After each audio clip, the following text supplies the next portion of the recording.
My name is Clara Towson, and I'm a friend of the show. Boom. I am Francisca George, and I'm a friend of the show. Perfect. Hi, my name is Susan Leemans and I'm a friend of the show. Boom. Yeah. My name is Zainab Samas and I'm a friend of the show. Boom. Hey guys, my name is Sasha Vickery and I'm a friend of the show. Boom. Hi, my name is Lloyd Harris and I'm a friend of the show. Perfect. Hi, my name is Jasmine Paolini and I'm a friend of the show. Wow, Jasmine, you got it in one time.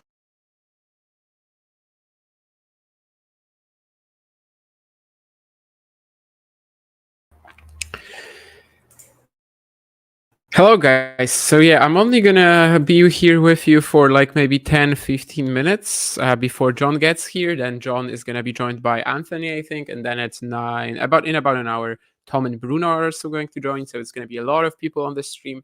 If you want to catch me, hopefully you're going to be able to do it. You're going to be able to do it later tonight at Sinner Medvedev. My plan is to catch some sleep, like just have a nap before that one, and then be fully ready to basically engage with you on like a journey of 5 hours between Sinner and Medvedev, finish at 7 a.m. in the morning. Hopefully I will be able to do it. I cannot really like give you that promise, but well, we'll see. I'll try my best in terms of actually getting some sleep time and being able to show up. For now, let's just briefly talk about the first 10-15.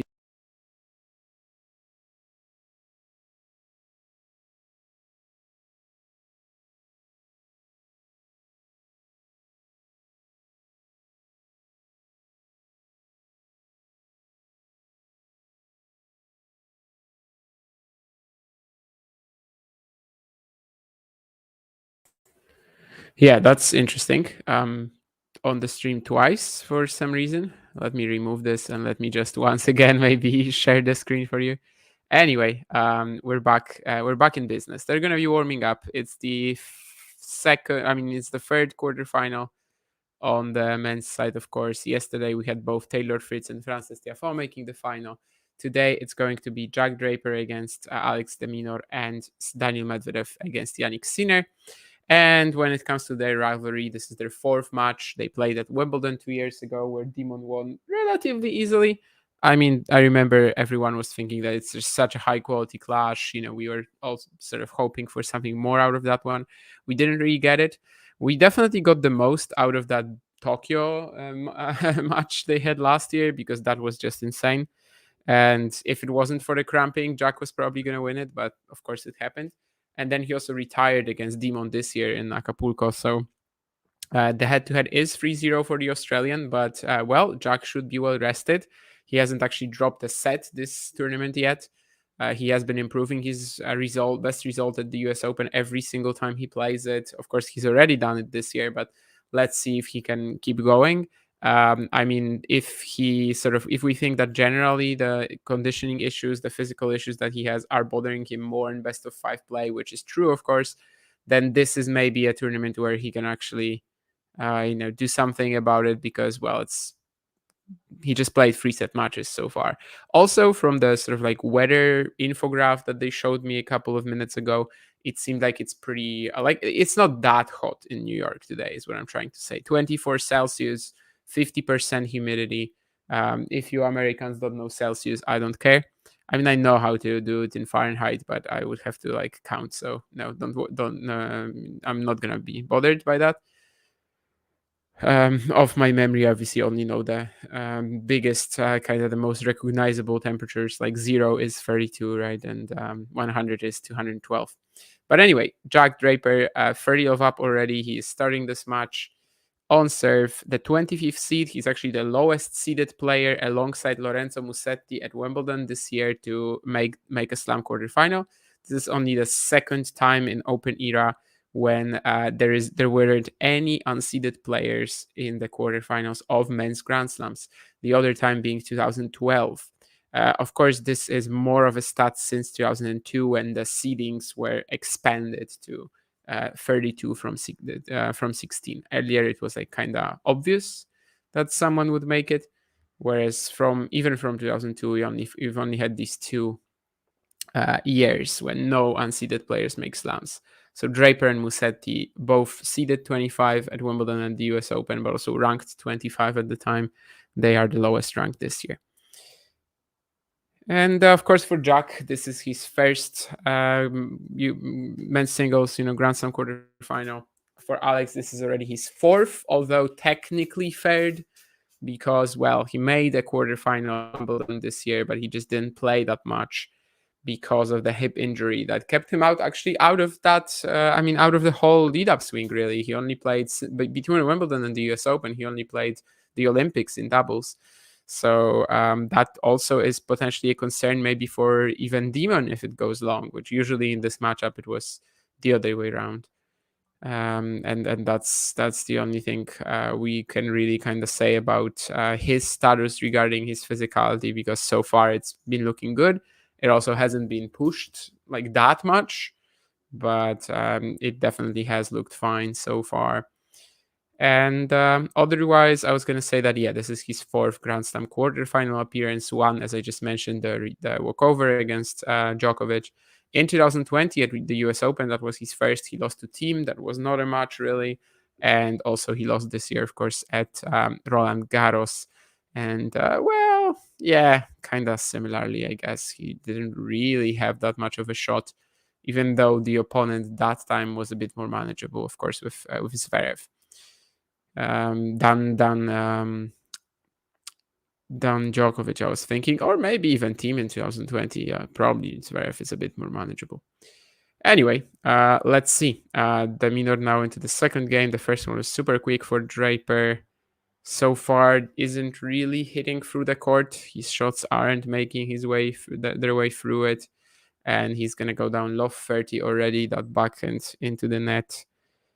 Kind of weaker first couple of points for Alex here. We've got Leighton Hewitt, of course, in his box, the legendary Rusty, who's been a bit of a mentor to Alex and to many other Australians. Yesterday, I watched him in the box of Purcell Thompson while they were beating Granollers Zeballos in the men's doubles quarterfinals, for example.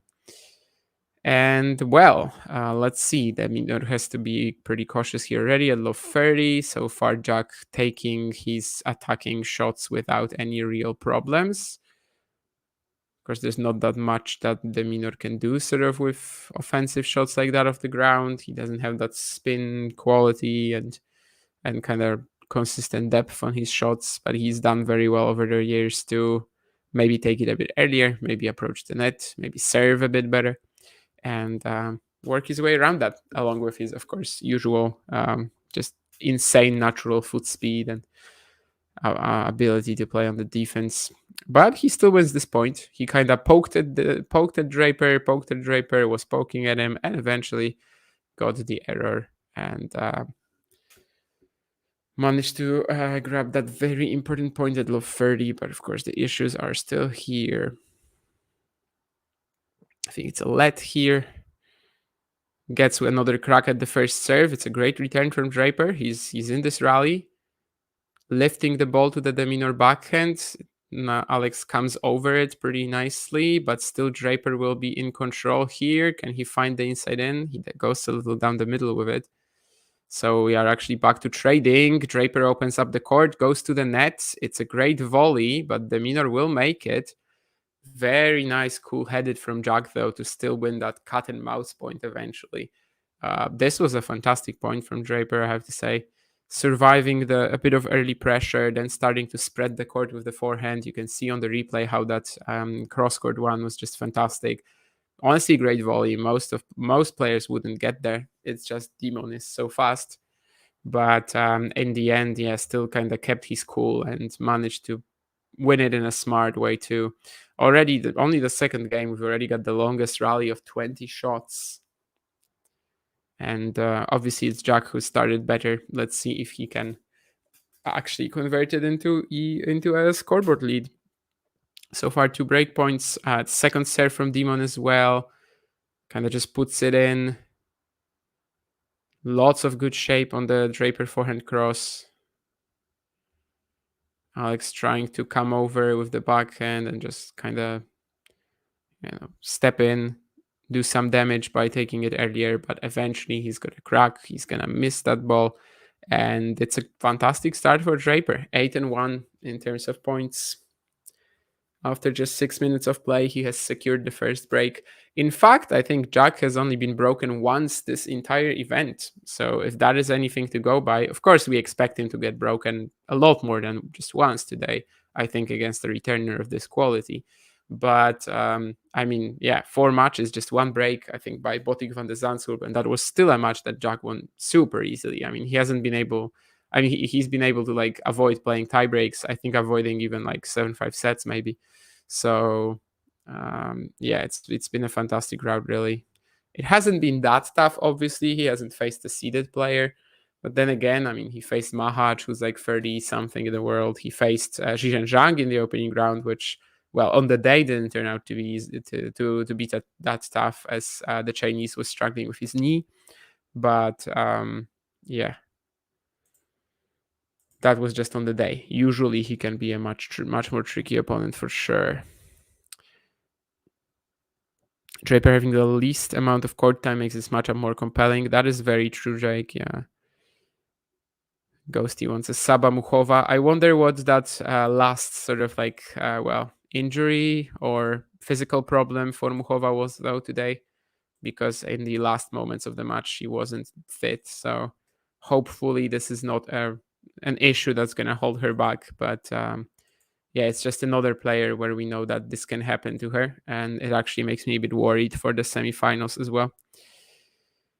But we'll see. Yeah, unfortunately, Nurlan will not be here. I think Mahaj also expected a lot more from himself, Ghosty, but yeah, on the day he just absolutely did not deliver. And well, of course, only has himself to blame. There was something else I wanted to mention. Oh yeah, I was talking about the injuries and that other stuff, like kind of players who are held back. I don't know if you guys saw today, but Ridi has decided to close down his season by having surgery.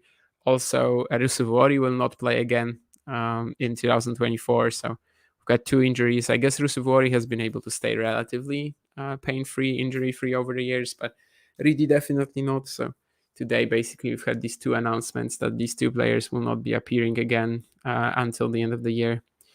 Well, Demon pumping himself up here. He's there after a Draper double fault, and he's going to be looking for that 1530. Well, he's got the 1530 opening. He's going to be looking to try to clinch it. As I said, Jack broken just once this whole event, and this serve down the tee kind of shows you how that is possible. That's something that could get him far if he can find them in the big moments. Any official word from Dimi about his injury? Was it quad, hammy? Actually not sure. I can check if there's any like statement from him on Twitter. You probably are more well versed in like Instagram or whatever. But well, as a person who did not watch that much of that encounter, I can say that to me it kind of seemed, well, he could have played it to the end, but that's just my opinion. Anyway, breakpoint for De Minaur here. Is it gonna be an ace from Draper? No, I think he's just missed it. And he rolls the second serve back in play. The depth from the return from De Minaur is gonna get him the error. It was kind of floating there, but he managed to get it in. And there's an early break right back.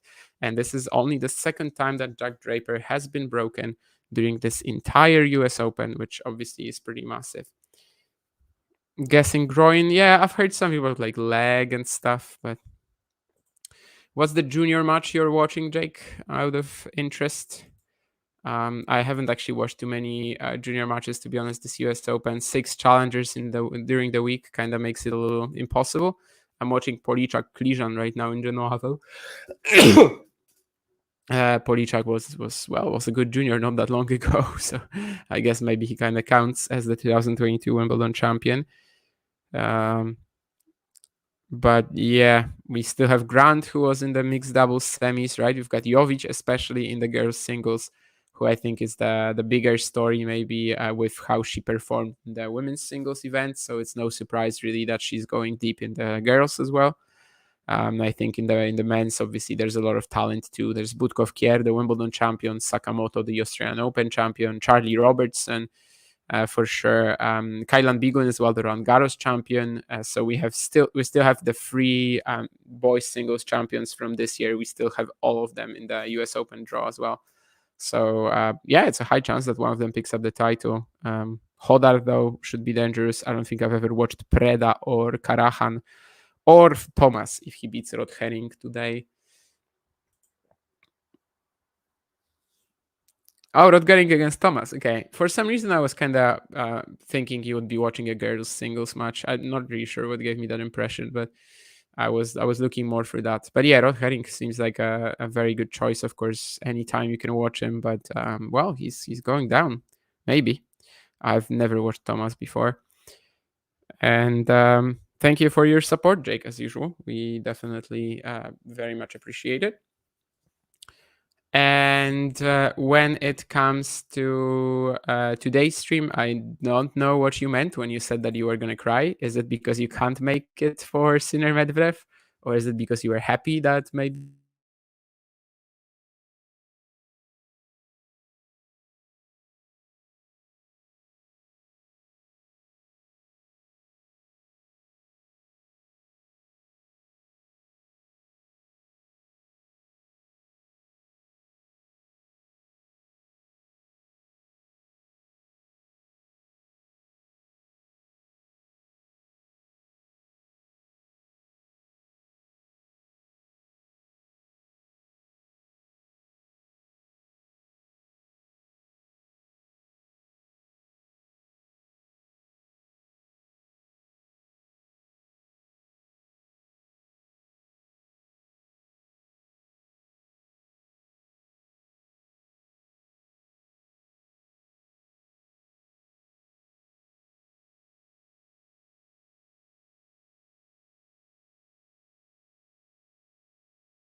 Okay, back with the internet hiccups.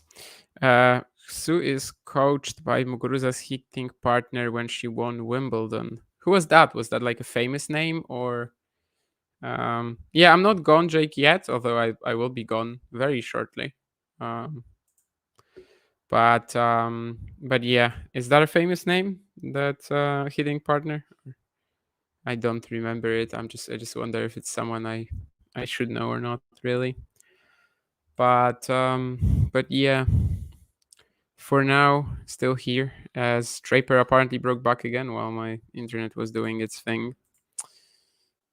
I mean, broke back again. Yeah, sure, I guess. Broke again is probably more relevant here.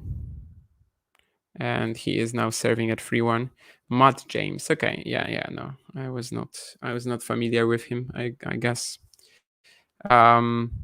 Well, I kind of have something I'll need to do in a brief moment, I think. which might kind of limit my attention I can deliver to the talking. Although, let me see something first. Okay, maybe not yet. Yeah, Matt James is not something I'm familiar with. Anyway, what? Let me see this again. Because that's a crazy shot if Draper made it, to be honest. For a 4-1 lead, or was I just like looking at it wrong? Maybe De Minaur missed the previous one. But yeah, it's a good start for Jack anyway. I didn't see the next break that he got, but so far it just seems like, yeah, Demon cannot do that much to him on the offense, and when Jack is kind of just hitting reliably, let's say, with decent composure, as he's been most of the week, not going for broke, not going for anything really absurd. No, that it was. He hit this shot. Okay, yeah. I wasn't blind. I wasn't going delirious yet. Just a crazy, like, open stance, forehand counter cross. Yeah, Demon not expecting it at all. He thought he was in front. He thought he was probably getting that guy to just, I don't know, run around and track down some stuff, but he actually was in control all the time. And, well, first Englishman since Fred Perry to win Wimby still up for grabs, says Sean. Yeah, I guess. I mean, Andy doesn't count. So maybe it's going to take 100 years. Maybe it's 2036 when the child of Liam Brody and, what's her name? I don't remember. The child of Liam Brody and whoever she is with, whoever he is with, yeah, I don't remember her name, but maybe that's who's going to win Wimbledon in 2036. Although I think by that point, I mean, by this point, they would have to have that kid already. So, yeah, I suppose that it's not going to be like that. But yeah, still open, definitely. It's going to be a big story for the British media for sure. When someone does it, someone does it. Even though the rest of the world is just going to be like, yeah, I mean, Andy already did it, but they're going to go into that whole Englishman, Scotsman discussion once again. And there's more errors from De Minaur's racket here. Kind of uncharacteristic. He really has not started well. And Jane says that she split a frozen honeydews with her man. Again, I don't know if it's Rublev. I'm not going to make that joke again. At the Open, and she says that it was delicious. Obviously, I've never had honeydews. I don't think I would have it if I went to the US Open, given it's $23. Although it would be tempting, just, to kind of know what it is about, right? And I don't know. I would probably tweet about it as well and say that it sucks or say that it's very good. But yeah, it's scary. The prices of the pricing of this is just scary.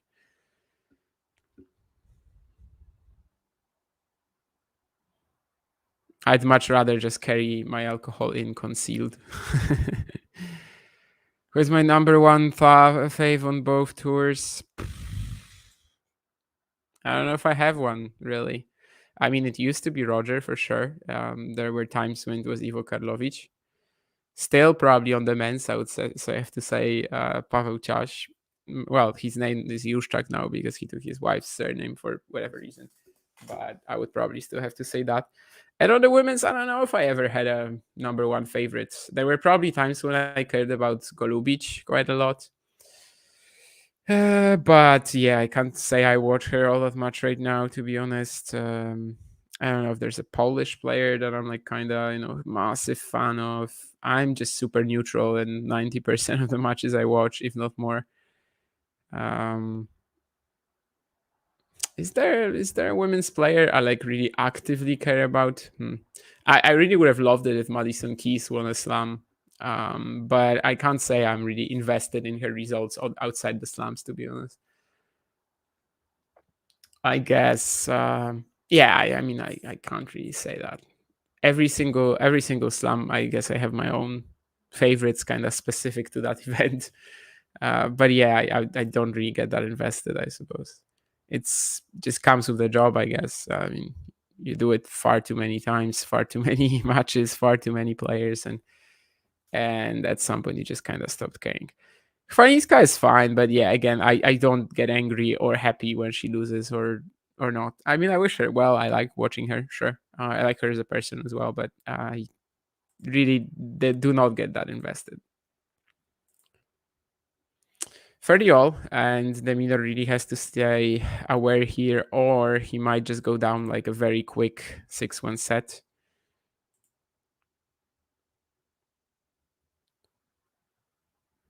There's just nothing he can hurt Jack with, but now Jack feeds him an unforced error of the forehand.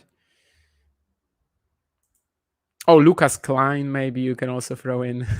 I like Triple Z for sure. I like Shevchenko. But then again, do I really like honestly, I have this thing in tennis where like I really care about players who are yet to reach their potential. But like when they do, or when they get somewhere, I kind of stop getting invested. Like, do I care right now if Triple Z wins a match or loses a match? No, but I did when he was getting to the tour for sure. I will definitely be like massively standing Ibing Wu right now when he's trying to get back there, because again, he's trying to get back up there. So that's kind of my drive, you know. So that's why I can say that I am really invested in Klein's career right now. But like when he gets to the top 100, I probably won't be anymore, or not to that extent at least. So I guess that's how it works for me. And yeah, for the women, I really struggle to name like one player that I like really actively, you know, suffer if they lose right now. I don't really have that. Iga? Oh, yeah, no, I mean, I wish her well, sure, I like her, but I don't really like, again, feel anything when she loses or wins. All right, thanks for seeing us through those first 6 games. Seems like there's been a bit of drama out there with, I think, 3 breaks of serve. I was struggling to keep up while I was doing a few other things. But Jack has been broken once, which is double the tally, I think, for the tournament, right? Yeah, exactly. But I mean, you expect it to happen at least like twice here, right, in this match. De Minaur is just a bit too good for that. Yep, indeed. Thanks for that, and I'll speak to you soon. I'll speak to you soon. Hopefully, Sinner Medvedev. Let's see. Yeah, just you can even let me know a bit later if you want. You can be more spontaneous because I'll be awake till 1 o'clock at least. I might be asleep at midnight. I mean, I don't know. I honestly have no idea. I'll try to tell you by midnight how I'm feeling. You know, if it's getting more realistic or if it's getting less realistic. Sure. But yeah, I just cannot commit because I know that some days you hope to stay up and then just cuts you off completely, and you wake up 5 hours later and you're like, oh shit. Yeah. So basically, that's all I can say. Yeah. See you guys. We're in touch. Okay, so here I am to take over for about half an hour or so. I think we're going to have Anthony joining us in a minute as well, which is cool. I'm seeing Draper and a second serve here at 30 love. How are we all doing today? I'm sure some of you have mentioned your predictions pre-match, but perhaps you wouldn't like to repeat them, particularly if you chose Draper to win the match, although he's just sprayed a backhand there wide. I'm particularly interested today to see the Draper forehand. I've not watched a huge amount of him in this tournament. I saw him dismantle with consummate ease Botic van der Zandschulp, but with all due respect to Botic, tougher assignments are, well, they're coming up right now, for example, in the form of Alex De Minaur. But it is the forehand that is a bit erratic at times, or certainly has been. Look at that ace down the tee from Jack. That's certainly been very reliable so far this tournament.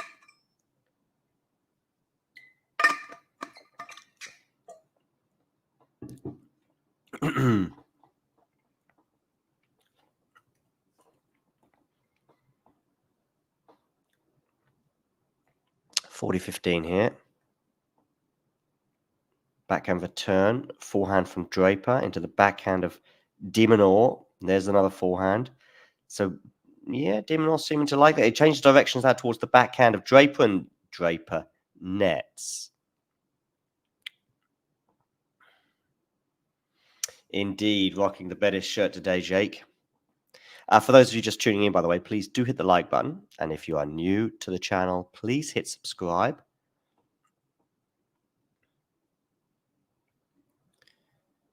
Very interesting interview I've just conducted with Alexander Richard, who was just minutes away from being amputated. So, yeah, fascinating interview. And that'll be on the channel in the coming minutes or hours. So do check that out as and when. Jay Draper, who I'm sure will be checking out all the Talking Tennis material, but not maybe right now, leads 5-2 at the change of ends. I'm going to come to the live chat and see what I've been missing. Nice to see you too, Jake. Yes, Husler hasn't really done a lot since Sofia, has he? Oh, I can see Anthony there. How are you, Anthony? Hey, what's going on, John? All good. Have you been watching the match so far? I have been. Draper kind of in control right here in this first set, pretty much. Yeah, definitely. What have you made of the tournament in general? I mean, you're based East Coast, right? Yeah. I'm right around the area, in the tri-state area.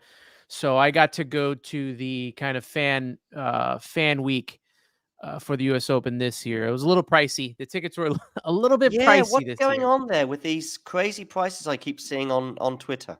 I don't know what it is. I think that they have a lot of either bots buying it, but then they're reselling it for double the price. So it's like pricing a lot of the fans out of the tournament. So that's why in the beginning there were so many seats available for the beginning part of the tournament. But I think it's been a very good tournament. As much as I wanted to see Carlos Alcaraz stay in there, and you see Djokovic move on, to see someone different kind of take the mantle here for this one, especially now that we'll have one American in there for the first time since, Right. I don't know if it was 2003, 2006, I think it was. It was definitely The last Andy winner Roddick. on the men's side, I think it was 2003. Maybe the last finalist was 2006, but both I think were Andy Roddick. Yeah. So it's Fritz and Tiafoe have played outstanding. I know the last match kind of ended not the way people wanted to, with Dimitrov getting hurt.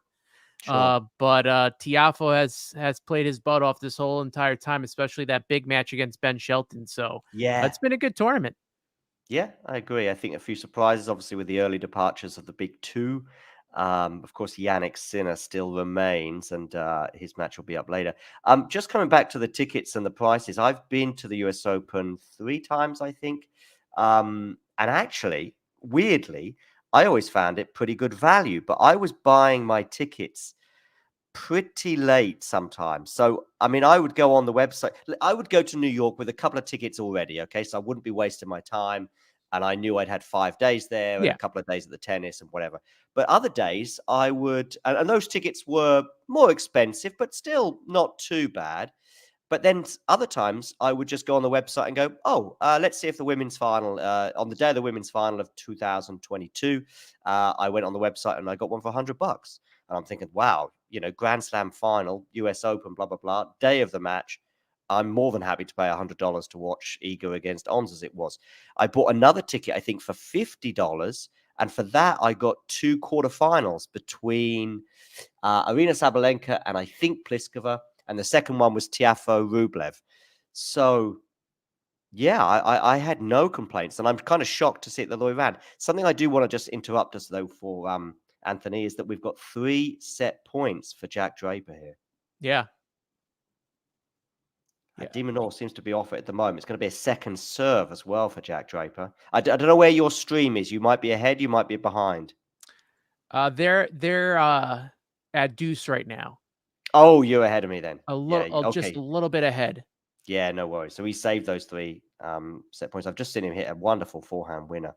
So that's my US Open sort of ticketing experience. So I'm kind of surprised when I see I think that maybe that's still, I should go on the website actually in the next day or two just to see like tickets available. Yeah, I was trying to think if when the tickets came out, it was kind of before some of the players announced that they weren't going to be playing, especially Rafa Nadal. So I was wondering if they bumped up the ticket prices because maybe this would be the last time you can see, Rafa play at the US Open. Obviously, he doesn't end up playing.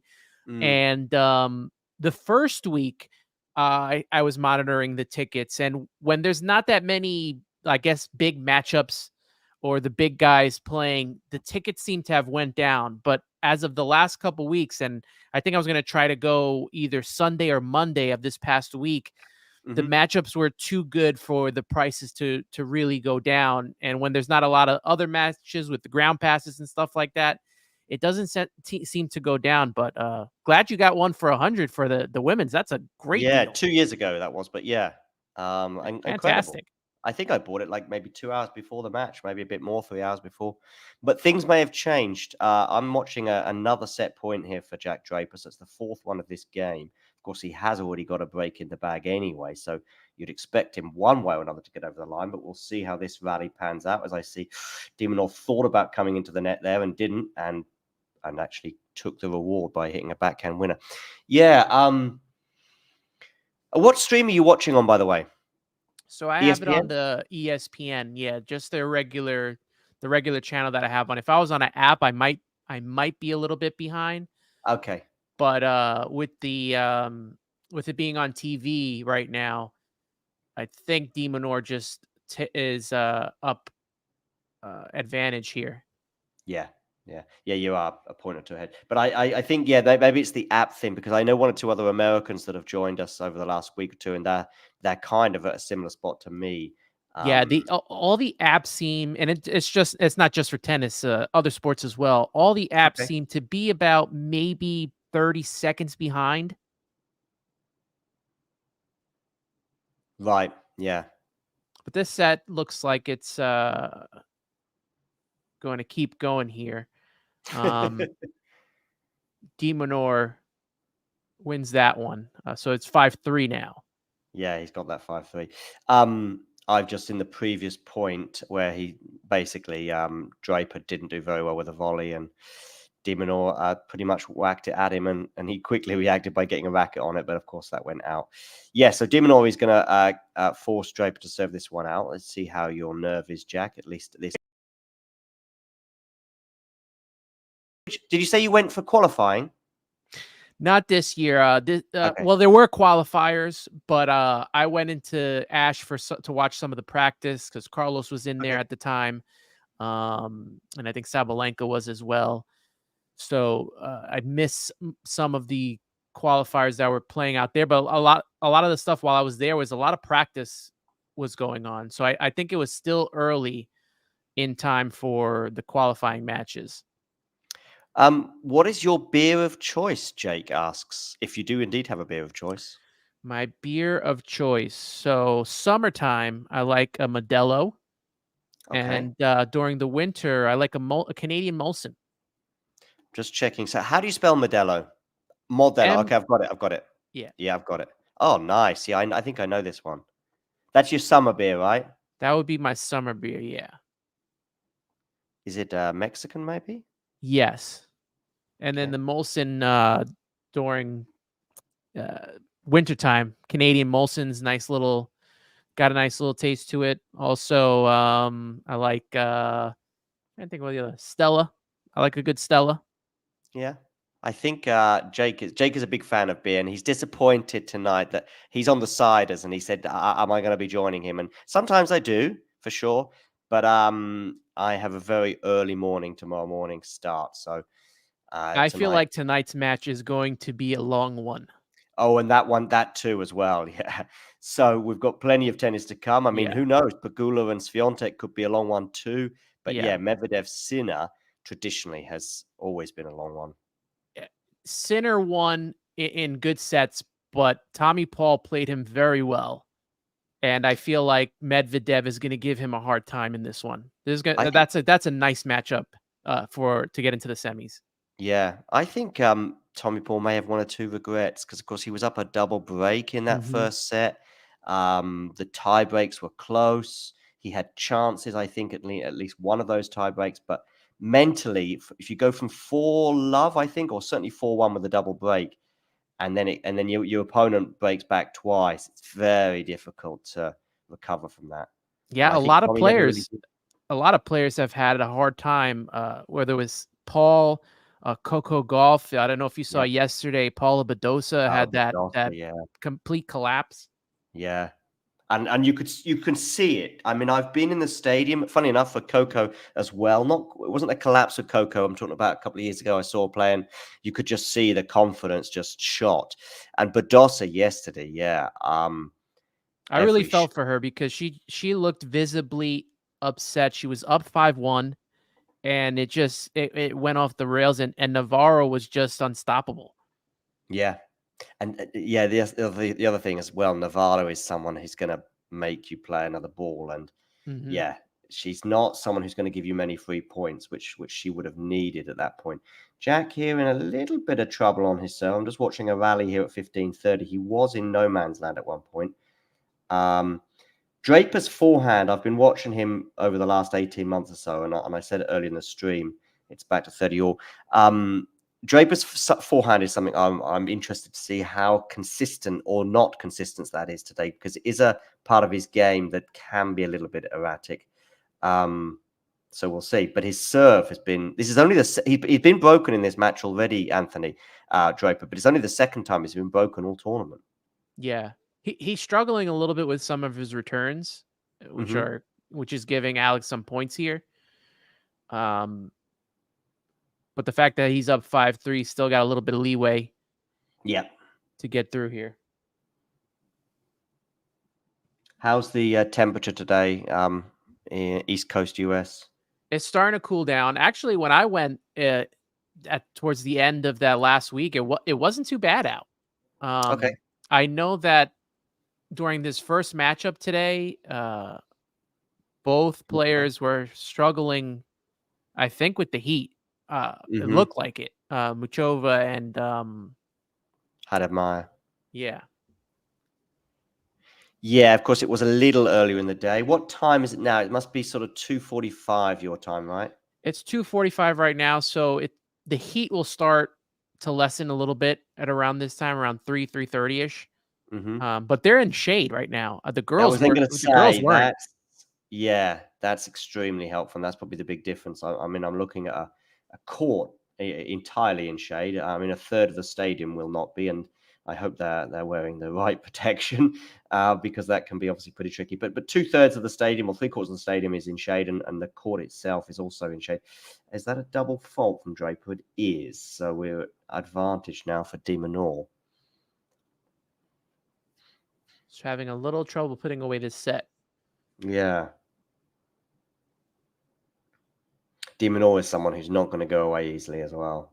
I've seen him come back and trouble Andy Murray a couple of times, certainly once from a double breakdown, and same thing happened to Andy Murray. You know, he lost the double break and then this is only a year ago, so it's the experienced Andy Murray, and at the end of the match, and he was on a run, I think, of about 5 or 6 losses in a row to De Minaur as well.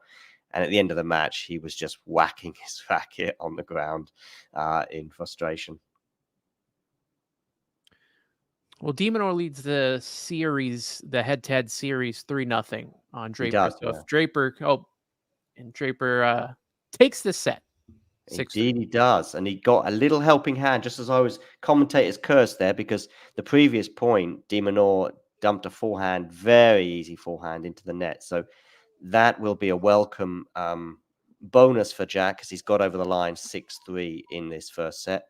Guys, what is the best tennis court or stadium you've ever been to? For Jake, it is the Campo Centrale in Rome. Just gorgeous. Of course, that has an amazing backdrop. What have you been to any tournaments outside of New York, or is it just the US Open for you? I have not. I've only been to the US Open, but I do plan on traveling out to DC, which is the tournament right before the US Open. So I kind of want to expand a little bit and visit some other ones. If you could go, no expenses worried about, no cost to worry about. If you could go to any tournament on the planet, where would you go? I think I would do Wimbledon. Yeah. I like the fact that they all have to wear white. I like the grass court, and I just think that would be a fun experience, not only to be there for that tournament, but just to tour around. What we're just talking about momentum. And of course, individual is different to team sports. But I think your main team sport is basketball. Am I right? Baseball. Yeah. So, I mean, I'm sure you've seen a few collapses in baseball from teams as well, right? Yeah, definitely a few in my lifetime for sure, especially with the team that I cover, which plays right across from the US Open, the New York Mets. So, I think I've been in a car park.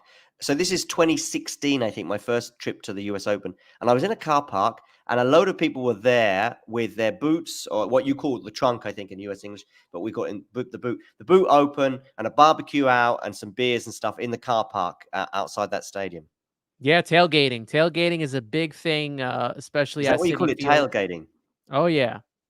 Some people tailgate early in the morning to get Okay. ready for these games, and you'll always see that right outside in that parking lot for sure. Yeah.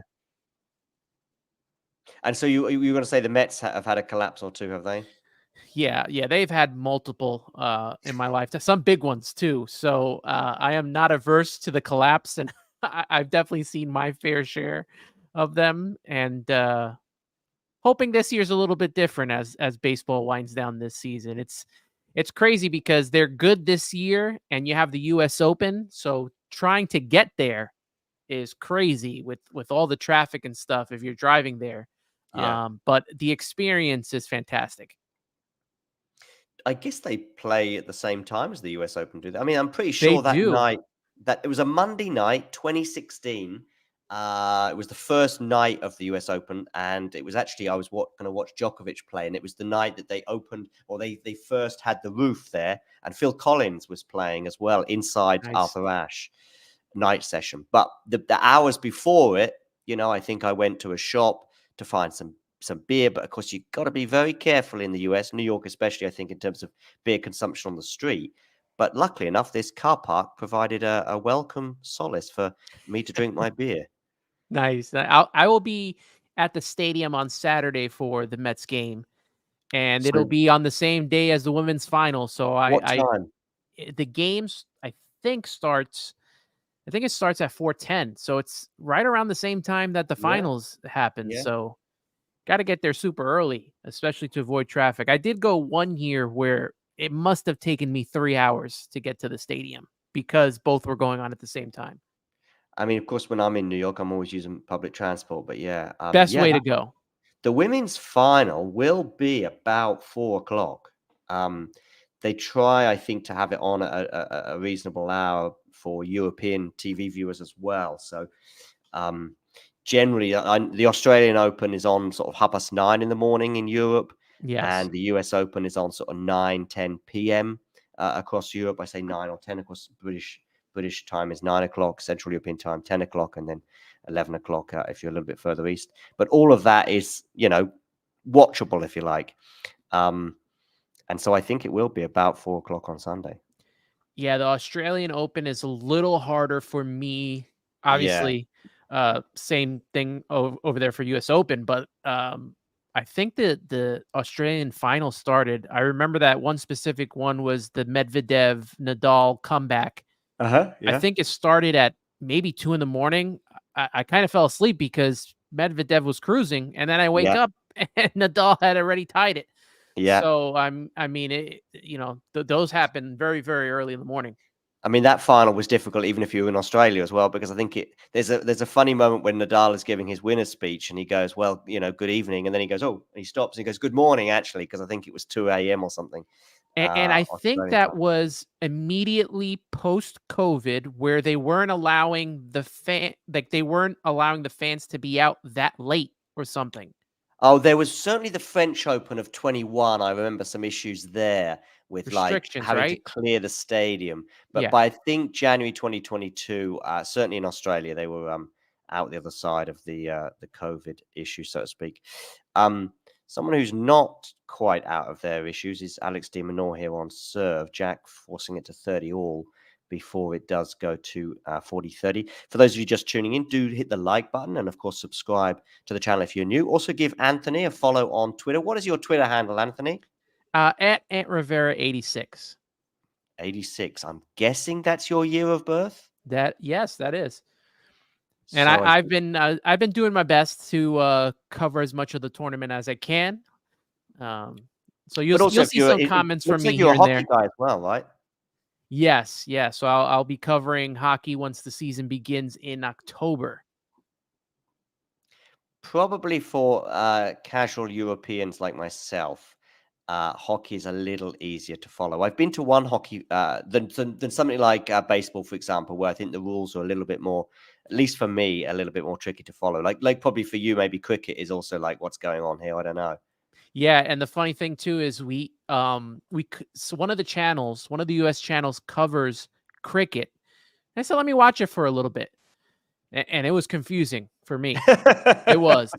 Like we had to look up the rules. Me and my wife had to look up the rules and see how you score and why is this person still batting and Uh-huh. I mean, I think there is a very distant relationship between baseball and there and is. cricket. I think maybe somebody saw what was going on in cricket and went, "Well, I'll tell you what, we'll do something similar, but we'll do something different as well." What about US football? Are you a football fan as well? I used to be very much into football, not as much now. Most of my focus is on baseball and hockey and tennis. I tried getting into Premier League football. Mm-hmm. It's just that I don't have time for all of the sports. Like I Right. have to like it's so hard to stay focused in. But I tune in and see as if I can, and when Manchester United is playing or Tottenham are playing, Arsenal. I always try to see what the highlights are for the teams. And what about US football, as in like the Bears and the Redskins and all those other dudes? Yeah, I'm a Cowboys fan. I got that from my brother, Okay. who was a big Dallas Cowboys fan. But I haven't been as into football as I used to be. I know it's like the number one sport when it comes to, I guess, betting and fantasy, but I seem to kind of stay away from football as much. The only thing great about it is it's just once a week, every Sunday. Yeah, right. Do they not have one match on a Monday? That is true. Yes, they do. Sometimes they do Mondays. They'll do some Thursdays. They've been adding more days as they come. And then when the playoffs come, they do Saturday, Sunday, Monday, Thursday. Yeah. So I think that Monday thing, I could be wrong on this, was sort of introduced in the last 10 or 15 years to sort of, make the weekend a bit longer, so to speak. Yeah, to make the weekend longer, obviously, make more money when it comes to ads, because Yeah. that's like football is king in the United States. I mean, soccer has gone crazy now in that it's Yeah. basically every night of the week from the beginning of the season. We're actually in a moment when it's not quite like that because we've got an international break. But soccer, when the teams are playing every night, even just Premier League, 6 days or nights out of 7, you'll either have Premier League, Europa League, Champions League. And now with the Champions League, they stagger it as well. So they sort of get 2 games per night. Because they used to be like, okay, kick off 8 o'clock, done, across every single match in the Champions League. Now they've thought, why not have one at 7 o'clock and one at 9 o'clock or something like that? By the way, I'm just looking at a Physio, and I don't know if that's for De Minaur or Draper. So just whenever in tennis, whenever they sort of pan to the corner of the court and you see somebody who's not familiar with some kind of accreditation hanging around their neck, normally that means the physio's coming.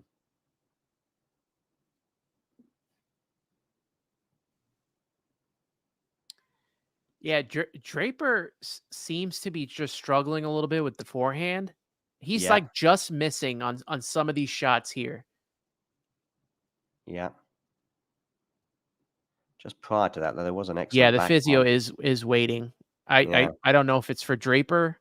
I but he's- don't know. And the thing is, both players look to be okay, but both players either have a recent or long-term history with occasionally needing the physio. So Jack has often had problems, even in 3-set matches, never mind 5.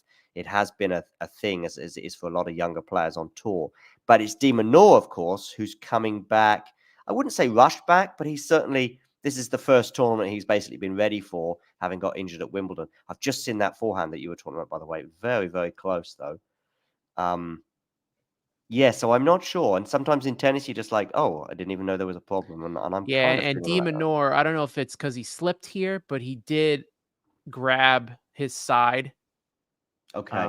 So I'm going to check to see what the De Minaur injury was at Wimbledon. I think it was knee, but I could be wrong. De Minaur injury. He got injured at Wimbledon. Basically, it was on match point in the 4th round.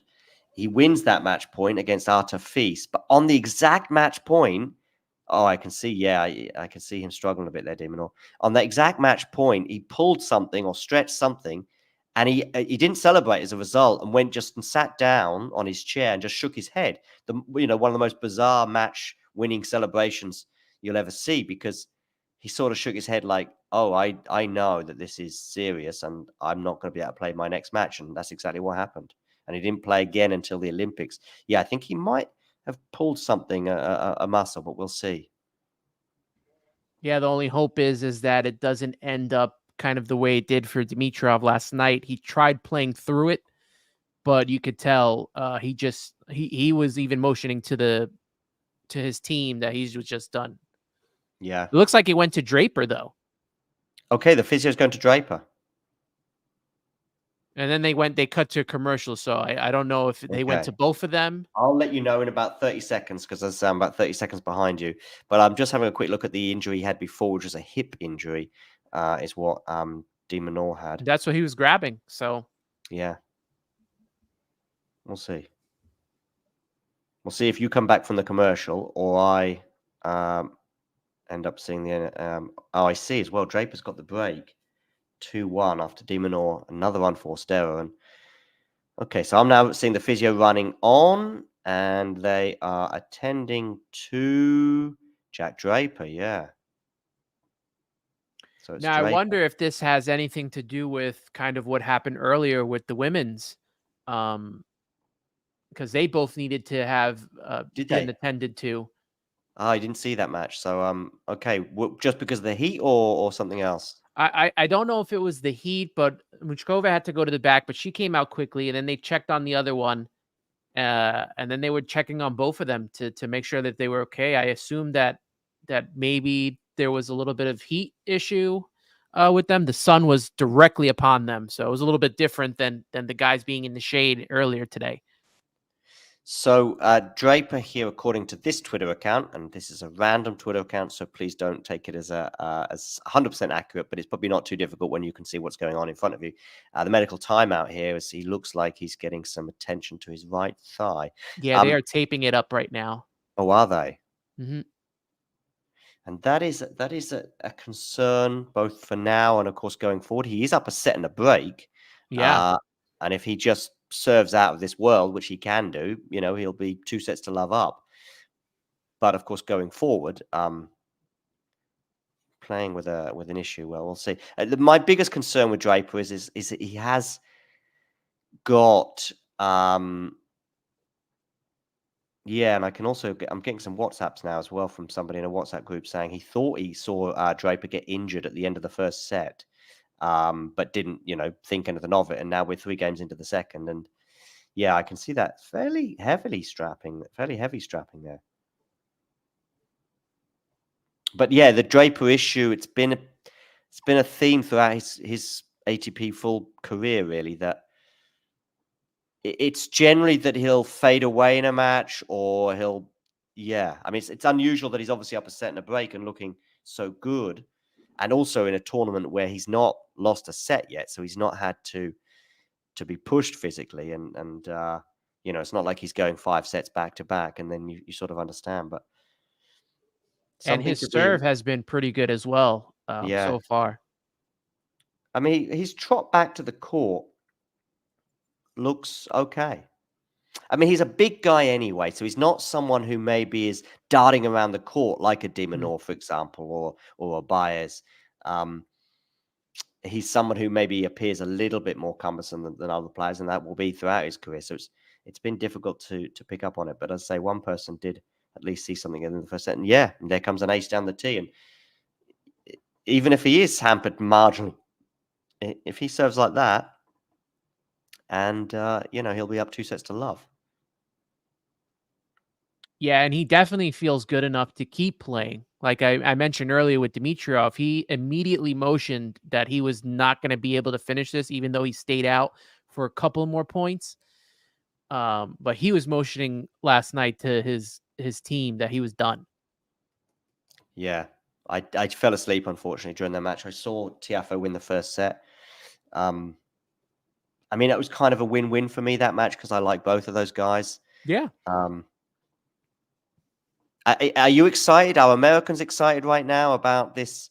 Your certainty that to have a finalist, but obviously you've got 2 semi-finalists as well to come up on Yeah, Friday. I mean, it's always exciting to see. I mean, because we haven't seen it, since 2003, a winner, and then 2006, Andy Roddick, like you said, both times. But the fact that I think it took seeing Djokovic get knocked out to come to the realization that something special could be happening here. Because, Djokovic is really hard to beat. Obviously, Carlos Alcaraz is too. You take those two guys out of the question, I don't have that much confidence in Zverev or Medvedev, even to a certain extent, Sinner, as I would in a Djokovic and Carlos Alcaraz going to the final. Sure. But this may change this year with Sinner. He's looked really good. Yeah, he has. I'm a little bit surprised that quite a few people I've spoken to are actually tipping Medvedev to win. Personally, I make Sinner the favorite. That's not to say that Medvedev can't win, but the two, how they've been playing the last 18 months, for me, Sinner's the better player. But of course, on the day, anything can happen. And Medvedev did beat him at Wimbledon recently. Yeah. I just going back to how they've played this whole tournament and the hard time that Tommy Paul had given him, to whereas Medvedev really has kind of been coasting through this tournament so far. I don't think he's had one hard match. I think he's won everything in straight sets, if I'm correct. Yeah, no, I think he has. Yeah, we might drop one set, Medvedev, but he's been very comfortable the last 2 or 3 matches. You're right. Sinner, Tommy Paul. Yeah, I did think Tommy Paul was going to win a set or two in that match. I did just probably favor Yannick to win, but in the end it was straight sets. Tom, whenever you're ready, just bring yourself forward. Jake is saying in the chat that the Draper leg problem happened during practice. Okay, so it's reappeared. Hey Tom, how you doing? Yeah, I'm good, guys. How you doing? Yeah, just catching up with things. I caught the end of the first set, so I understand there's a couple of injuries floating about. Yeah. But yeah, what's been happening? Hi, Anthony. Hey, how's it going, Tom? Not bad. Not bad. Yeah, the Draper injury with which apparently Jake in the chat is saying happened during practice. He's been looking fine on his serve. It's just he's been missing with his forehand a little bit, and they just taped up his leg before the last switch over here. Pretty heavily. Yeah, it is pretty heavy. On that upper thigh. Some uncharacteristic unforced errors from De Minaur as well. So that's something to keep an eye on. I'm going to dip out for a little while, Tom, but I'm not too far away. And I know you're here for an hour and a half. So who knows? It could all be done in an hour and a half, but we'll see. It could be. It could be. Yeah. I don't know. I don't know where in the match you are. I know me and John were just maybe about 30 seconds apart from each other. But I have Draper up 40-30. Yeah, on the De Minaur on the De Minaur serve, so he's got a break point here. Yep. Yeah, that's what I've got. He's serving a second serve at the moment, and Draper's just gone long with the return. So I don't know if I'm on a par with you, Anthony. Yeah, I think you may be a few seconds ahead of me. He just missed, and now we're at deuce. Okay, cool. I caught the end of the first set, and I noticed Draper, doing a stretch when he'd wrapped up that first set. I was finishing up my day job, and then I caught a bit of De Minaur, and the commentator saying, "Oh, that's the injury, the hip injury from Wimbledon." And they were going to the sit down. They thought the trainer was coming out for De Minaur, but actually the trainer went to Draper. So is it my understanding then they're both maybe carrying a knock here? I think so. Although they did not check De Minaur, and he just won that. He got that point there. So De Minaur down 3-2 now. I thought that De Minaur was hurt because he went to grab his hip while they were waiting to come in and check on, but they went straight to Draper. So at the commercial, they didn't even show if they checked in on De Minaur or not. Yeah, I don't think they did. I don't like from the stream that I had, and I was keeping an eye over my shoulder. No, I don't think they did. Now, this was actually something I was thinking about, today, actually, just thinking about the match. And I was thinking, why is nobody saying anything? And to be fair, De Minaur's surprised me, because he did have that injury at Wimbledon. He had to withdraw.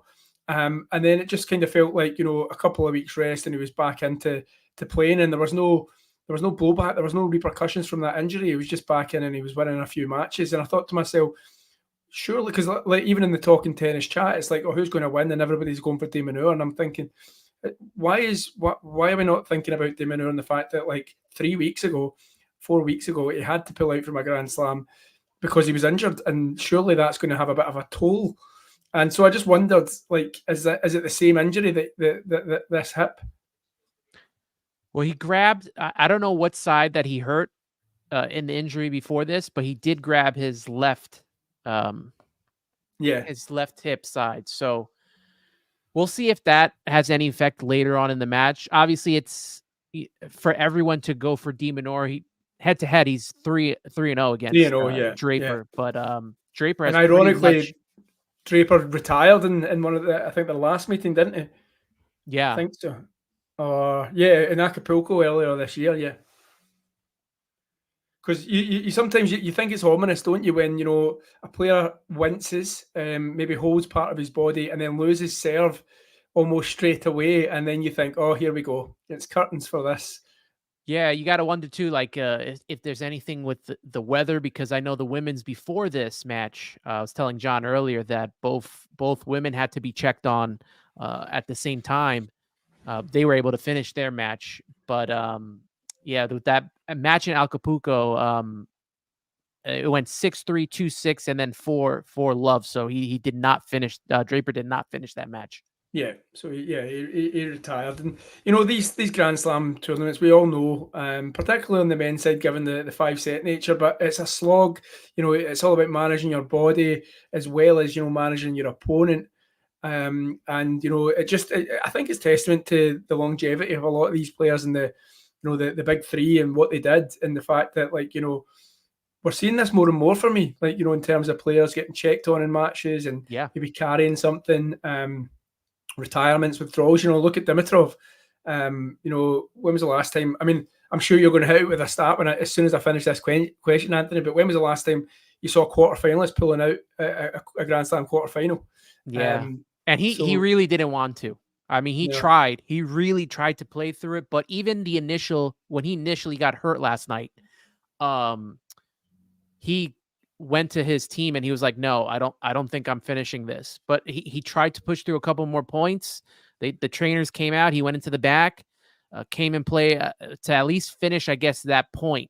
And then once that was it, he retired after that. I also wonder, because this year's a little bit different, right? You add the Olympics to this, and there's a lot more playing for these guys. I don't know if Draper or De Minaur played in the Olympics.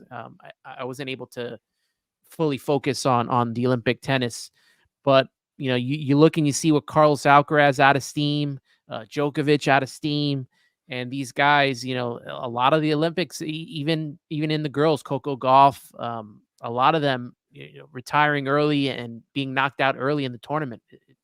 It's very interesting just to be aware and watch that. Yeah, I mean, I think you're spot on. I mean, me and John had this discussion, this debate about a week ago in terms of, is there too much tennis? I mean, I was actually on the side of, I don't think they're playing any more matches than they maybe did 20, 30 years ago. And also, even if they were, the sports science these days, is better than it was 20, 30 years ago. So these guys should be better equipped. But then you've got the caveat of a lot of these matches are going longer. Like maybe they're playing the exact same amount of matches, but, a lot of the matches they're playing, because the way tennis has been kind of formed, there's a lot of baseline rallies. They're going for 3, 4, 5 hours. And, that takes its toll. So, yeah, I mean, there's a lot of kind of factors at play. I don't know if the old Iga Swiatek, which she said a couple of weeks ago, that tennis players are playing too much. I don't think there's just an easy answer as yes or no. I think there's so many factors. Yeah. Also, you got to think too, they had to switch back and forth from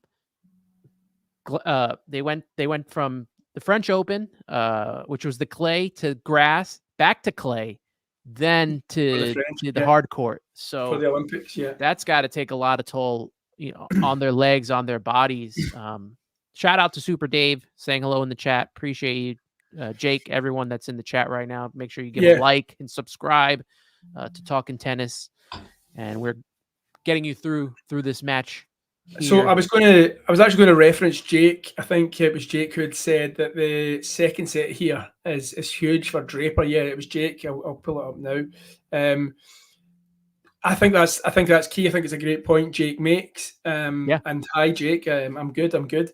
But yeah, in terms of if whoever's carrying the worst injury, believe it or not, can get through this set, it'll knock the wind out of De Minaur. I mean, I know De Minaur's a fighter, so it probably won't.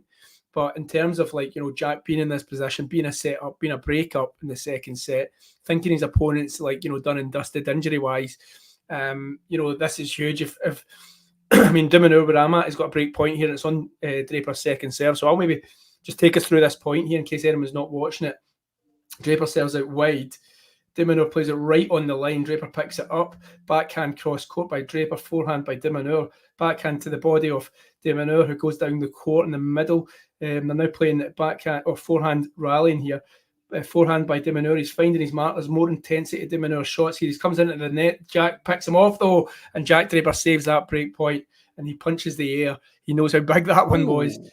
That was a shot too. Yeah, De Minaur probably didn't do enough with the volley. He played it right back to Draper, but anywhere else in the court, any angle that he got in that, and Draper was done there. So well played, Jack Draper, for hanging in. And earlier on in this match, Draper was really struggling with his forehand, but on that shot right there, that was a beauty there for him. Yeah. I mean, there has been questions about Jack's physicality over the years, or over the short time he's been on tour. We've had him, I think it was 12 months here, or maybe it was the Aussie Open. When was it? He played a match and then was sick at the end of it. Was that 12 months ago, or was that at the start of the year? So yeah, and then there's been times with the cramps and the abs.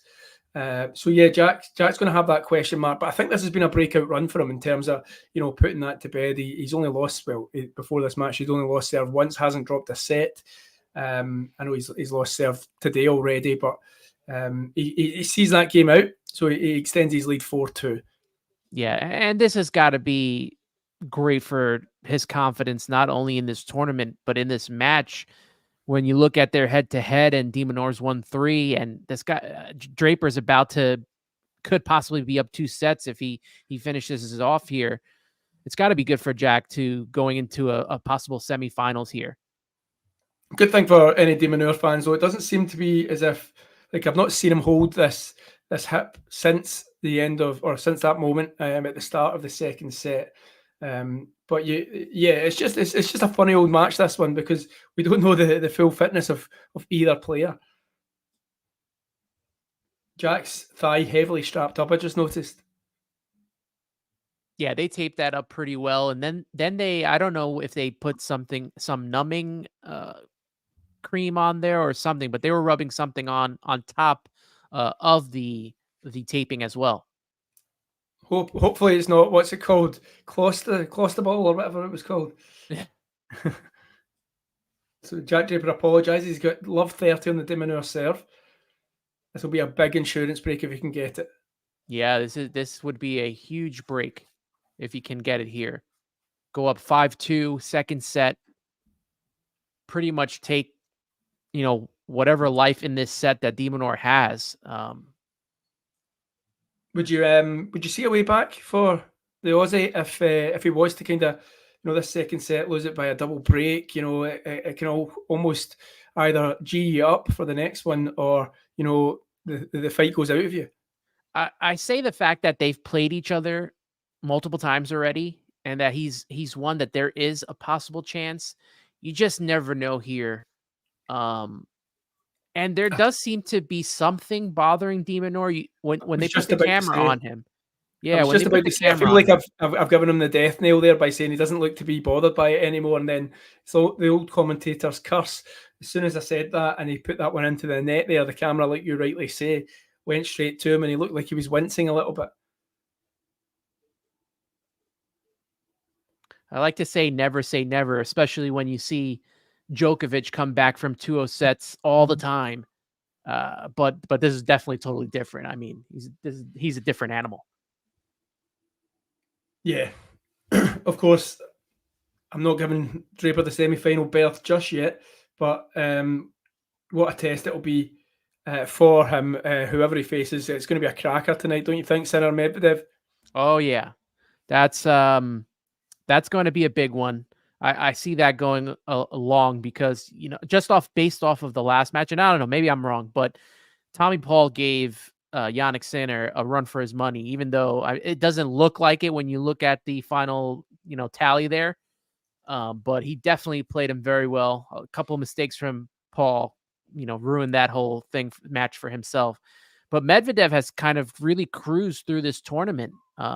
So to see those two guys, see Medvedev get a little bit of a challenge here, obviously from Sinner, who's number 1 in the world, and to see if Sinner can, you know, avoid what happened during some of that match against Tommy Paul yesterday.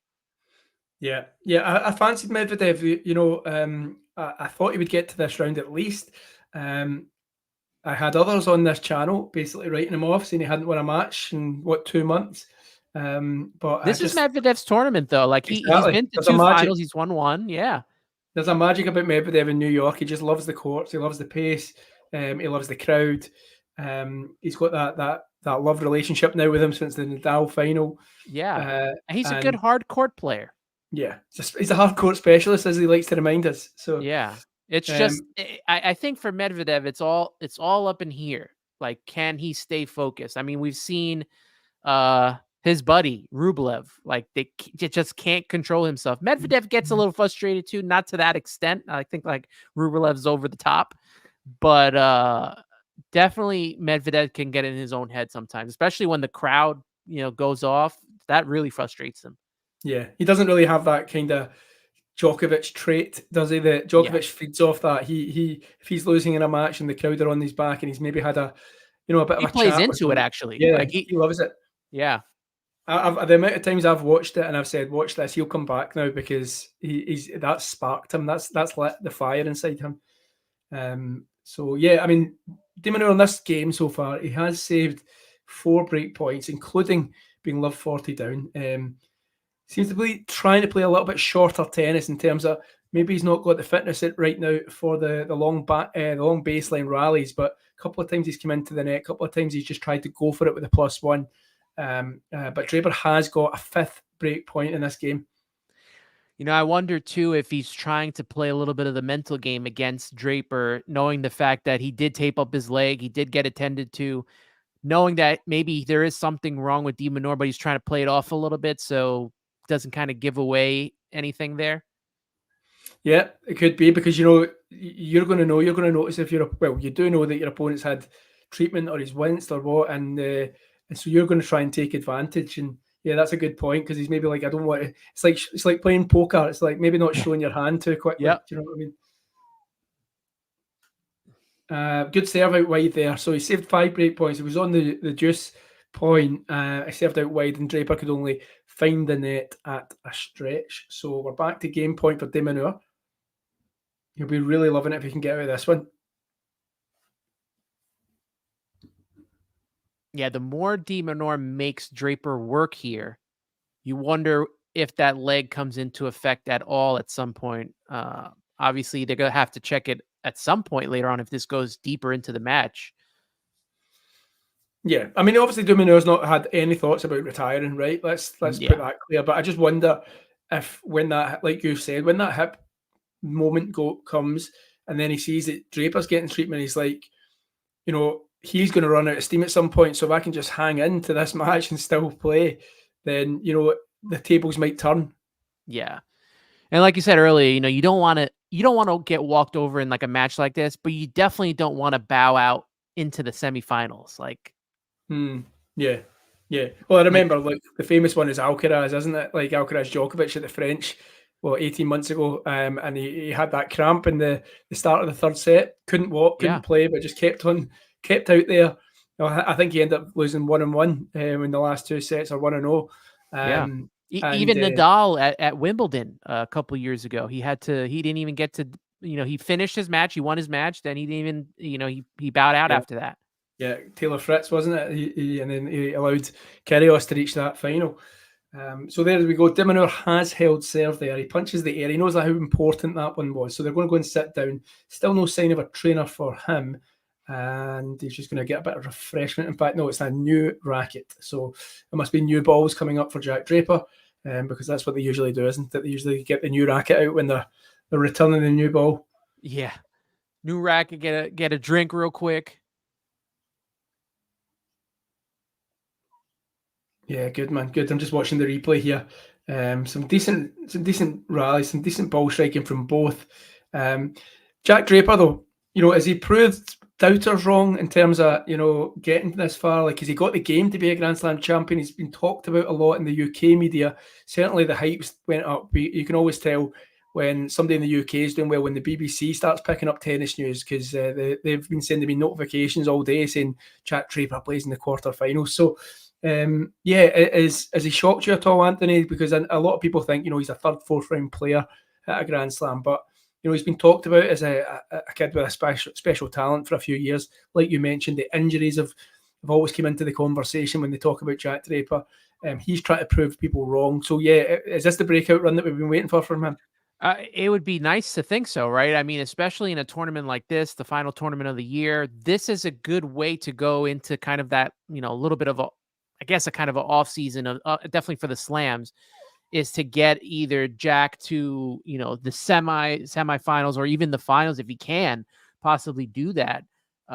It's good. I mean, with Andy Murray retiring, Jack Draper could, possibly be the new face of tennis in the UK. Absolutely. Yeah, absolutely. And I couldn't believe this stat, that if he reaches the semi-final, he'll be the first Brit to reach the semi-final since Andy Murray won it in 2012. And I just can't believe that Andy Murray, after that win, didn't ever, get to at least the final four. Like, it boggles my mind, like how he won that and then that was as far as he ever got. Yeah, it sounds crazy. Obviously, he had injuries of his own that he had to deal with. But when you think about it, too, is you had the big three for so long. And I think this is the first year that no one from the big three made it to a championship. And that's it. Like, we're talking about a 20-year span we're closing in on with that. Yeah. So the fact that if anyone, especially a guy like Andy Murray, doing that accomplishment, I mean, even if it was just one, that's, amazing to have been able to do that. Yeah. Yeah. I mean, the injuries were a thing. I mean, I think they were a wee bit, 2015, 16, 17, but I get it. I just always thought that for a long time, that it was always those four in the semi-finals at least. Yeah. De Minaur, you put Andy Murray now. I mean, it might be a whole different story. He might be, the guy. Yeah, absolutely. Yeah. I'll come on to my next question about you, because obviously it's all about American tennis so far. This US Open, it's been big news. Mixed doubles. You've got Emma Navarro and the ladies, and then you've got the big match coming up tomorrow, or is that Friday, isn't it? The big match Friday between Fritz and Tiafoe. and Frances Tiafoe. Yeah. The women kind of get, unfortunately, with this match, because it's going to be the first time since a man from the United States has won a final, which was 2003, which was Andy Roddick, but even been to a final, also Andy Roddick in 2006. To have that happen is going to be amazing.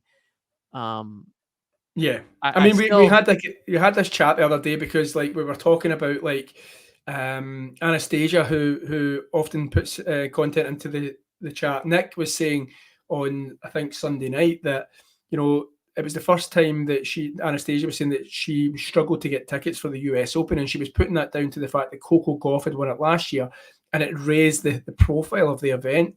And I'll be honest, I was shocked at that, because I thought, Americans would be used to a lady winning the US Open. Look at Serena Williams, win it multiple times. So, and that's why I thought there's more. Surely there's going to, like, if it was an American to win it this time, about an American male, surely that'll just send the profile sky high, because it's an American male, and it's nothing to do with female versus male. It's just the fact that on the ladies' side, they're used to it with Serena Williams. Yeah, Serena Williams, obviously one of the best tennis players of all time. To have now Coco Gauff win one, and to see Emma Navarro quite possibly tonight we might see Jessica Pegula. I know she's going up against Iga Swiatek, but if she is able to make it, and then you have 4 Americans with an opportunity to make it to a Grand Slam final, especially in the United States, Wow. that'll be huge. Big I mean, news. definitely the ratings for the event on Saturday and Sunday, if we have Americans in the final, is probably going to go up for tennis if it's not already. Tickets were absolutely expensive. They kind of priced me out this year because I usually try to go every year on opening week towards Labor Day weekend. I try to get out there, but they were just so expensive. I kind of thought to myself, and I was telling John this, was, maybe the fact that it's possibly Rafa Nadal's last U.S. Open, because tickets went on sale before he made his choice of not coming to the Slam. So I thought maybe that was a thing.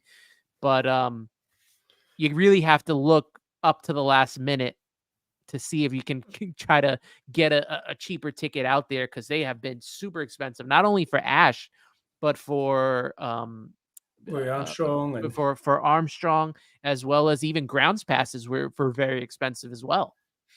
Yeah. Don't talk to me about dynamic ticket pricing. I don't know if you've heard about, but this is a big news story in the UK right now, because Oasis are reforming the band of the 90s. Yes. And 14 million people tried to buy tickets on Saturday morning, and the tickets started at £150. And by the time people were getting in, they were like £390, £400. And it was because of what they call dynamic pricing. And it's like supply and demand. The more people will go for a ticket, the higher they shoot up the prices. So it's a thing. And it's there's even going to be a government review. Can you believe it now, Anthony? There's going to be a government review into dynamic ticket pricing because of this. So was anyone buying the tickets and then trying to resell them for the high price? Well, so yes and no. So the band came out and said that they'd implemented these new technology, like this AI, to say that you could tell when you were a bot, and also like stuff like you couldn't be on Ticketmaster, which is the retailer, and you couldn't be on like multiple screens, otherwise it would think you were a bot. So it was just you could do it on one screen, and they were basically kicking people out who they thought was a bot. However, it didn't work, and like I say, there was tickets on like tout sites, ticket tout sites for like 400% up the like £6,000, stuff like that.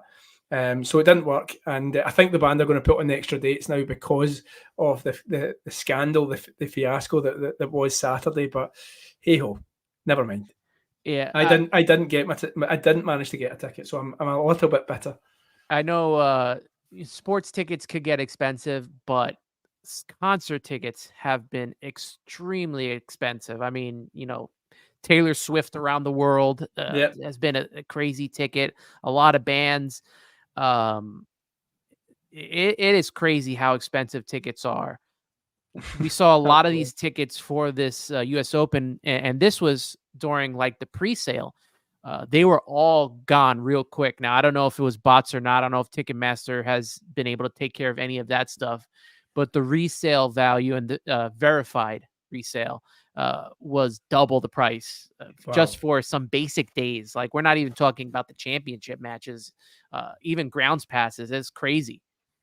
Yeah. And while we've been talking tickets here on Talking Tennis, De Minaur's made a move. He has broken the Draper serve, and he's just won his service game. The scoreboard's just catching up a little bit with my stream. So it's 5-4 De Minaur. Well done, Alex. Well done for hanging on in there. Not letting any sort of niggle impact his game too much. And he's still very much in this match. At one point, I'm sure the bookies' odds were pretty much gone for him. So well done. Yeah, it's a matter of who breaks first here, and as well as who could break down. Like, is Draper's leg starting to catch up here? Being up 4-2, losing the next 3 points here. That's a big switch there.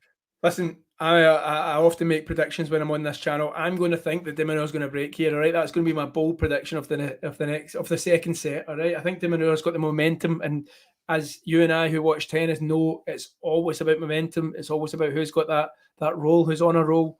And I just got a feeling, just like Jack Draper will be all be sitting there tense at this moment when he's tossing that ball in the air. You know, who knows what's going through his mind. Hi, Ashley. How are we doing? Jake has this. She's confident. Her man, Jack, has got this one. So I might, as often as the case, I might be way off the mark, but who knows? Well, his serve has been on point so far. We'll see how he handles this now. A little adversity here, especially being up the way he was for most of the first set. Well, for the whole first set and most of the second set, to now be down and serving, trying not to lose this. And he gets the first point there. Nice exchange. Yeah. He came in, but he was coming into the net, and it was a lovely volley because, you know, how many times have we seen those volleys go wrong? And even walking back to the baseline, he's pumped up. He's like, you know, going, let's go. He knows there's pressure on this one. Good serve down the tee. De Minaur can't get the ball back, and it's 30-love in no time at all. And my prediction is all over the shop. Hi, Peaches. If you haven't already, I'm sure you have because you've said TT fan, but if you haven't already, anyone who's in this right now watching who hasn't liked and subscribed, please do it now. We're on our way to 10,000. We're going to get there very, very soon. Now, the aces have pretty much been even here. Comfortable service game so far, though. He's just De Minaur's put one in the tram lines. Good. Draper's just got to be careful about the double faults. He's got 3 already. Great hold by Jack Draper. What do I know? Really good hold, and you can hear him saying yes, shouting out to his box. So 5-all, could be going for a tie break here, and which both players probably wouldn't want at this stage. You know, trying to conserve some energy for the all important third.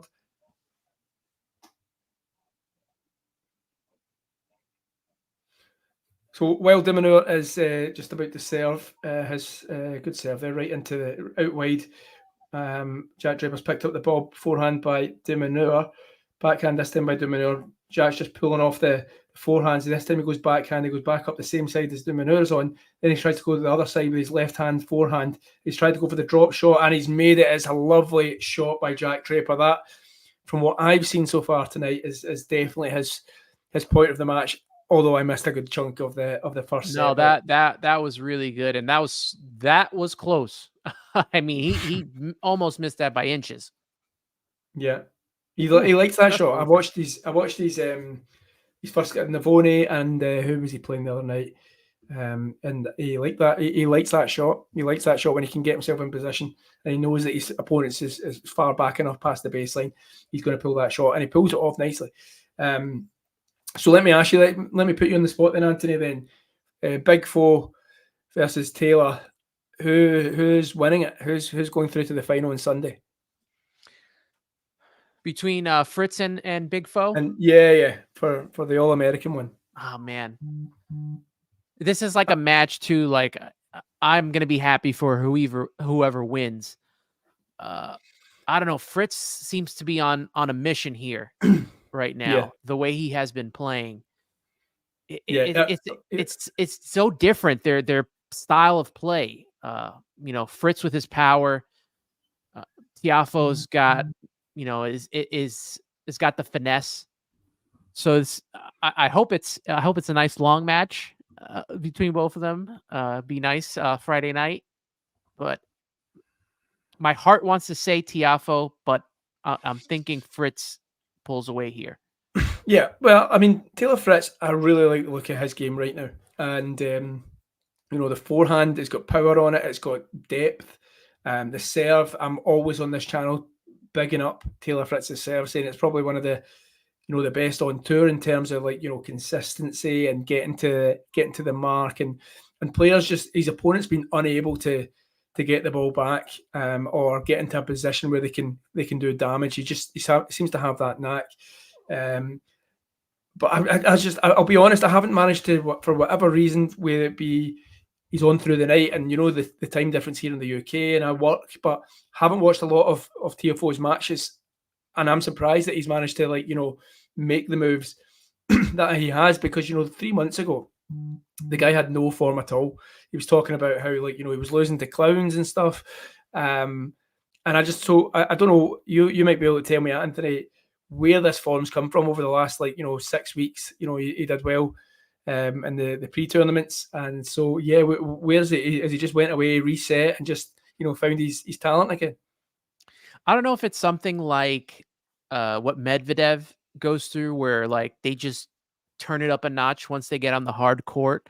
But there's something about Tiafoe playing at the U.S. Open with the crowd behind him. He feeds off of that energy. So and he's been to already a couple of semifinals.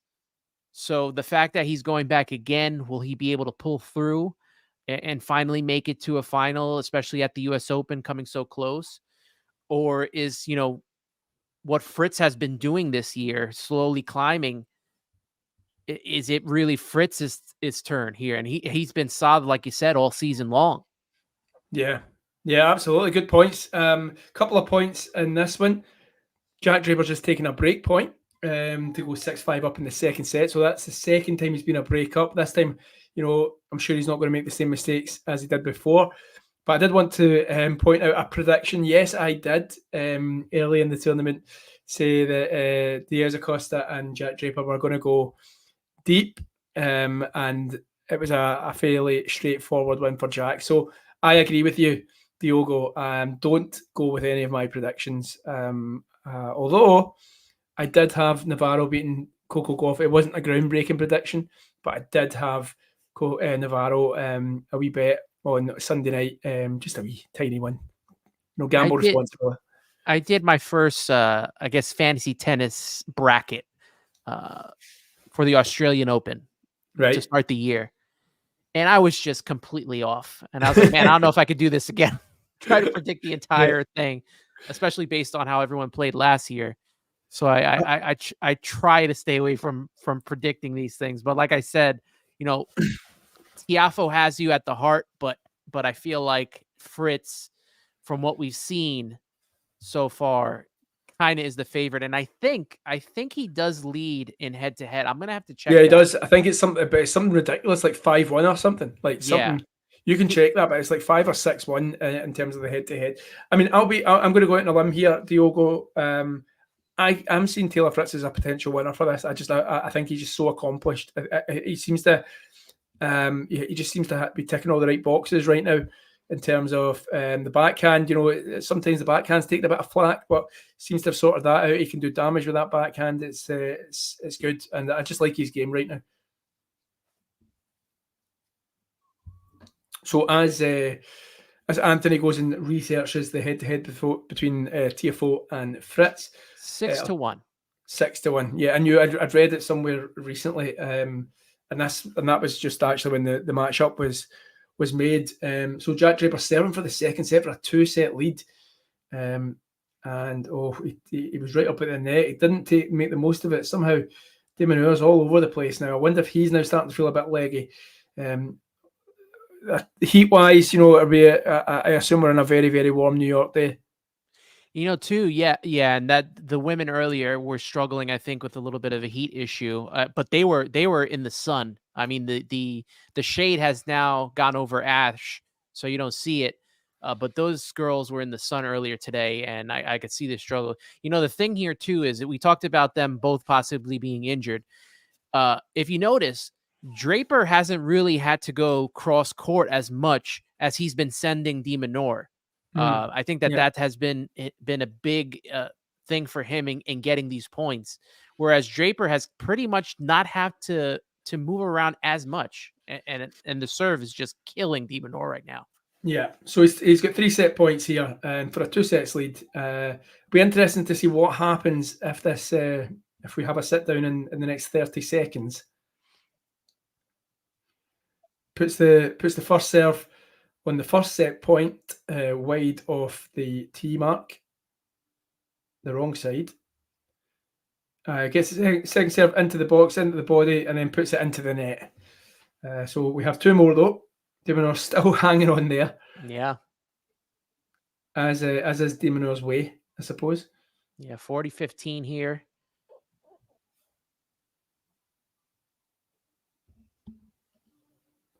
Still can't find that first serve now that the big moments come. So he's going for a second serve this time. Tried to go out wide with that first serve. Very slow second serve, but it's in the box. De Minaur rallying both in the baseline. And again, Jack Draper finds the net with a forehand. That's 2 in a row for the Brit.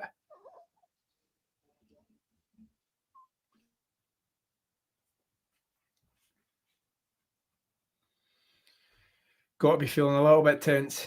He breathes out.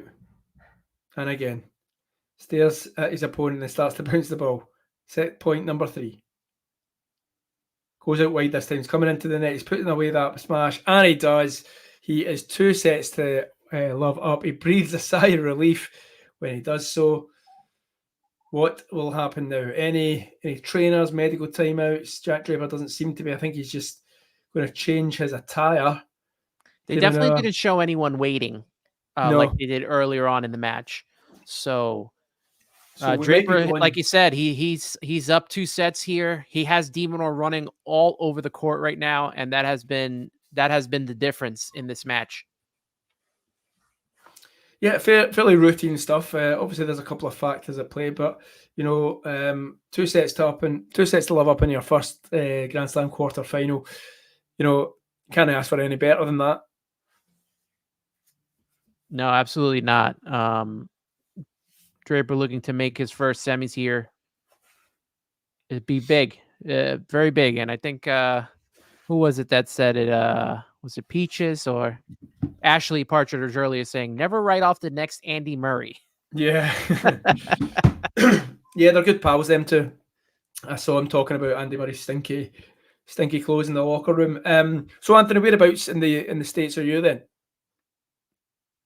I am not too far away from the U.S. Open. I'm in the tri-state area, and right in New Jersey. Cool, nice. I've been to New Jersey. There was a shopping outlet. I went to New York many years ago, I think 2017, and it was at Christmas. And my partner wanted to go to the shopping district, so we went to some outlet in the middle of nowhere. It was really good. But it was cold, very cold, because it was Christmas. It was snowing, and it was very cold. Yeah. You're going to get that nice cold weather coming in the next couple of weeks. And Christmas time is always super cold. I mean, Well, I thought, being from Scotland, that I can handle cold. So I'm like, it'll be fine. But it was a different type of cold. Like, me and my missus were saying, like, this is a strange kind of cold. Like, we're not used to this cold. Like, literally, it was far worse than what we get in Scotland, and that's the truth. A lot of people say it's damp and wet in Scotland, but like Christmas in New York was freezing. Yeah. Okay, so the players are back out. They're both going, oh, De Minaur's went to the wrong side. I didn't really know what was going on there. They were both walking out on at the same side of the court.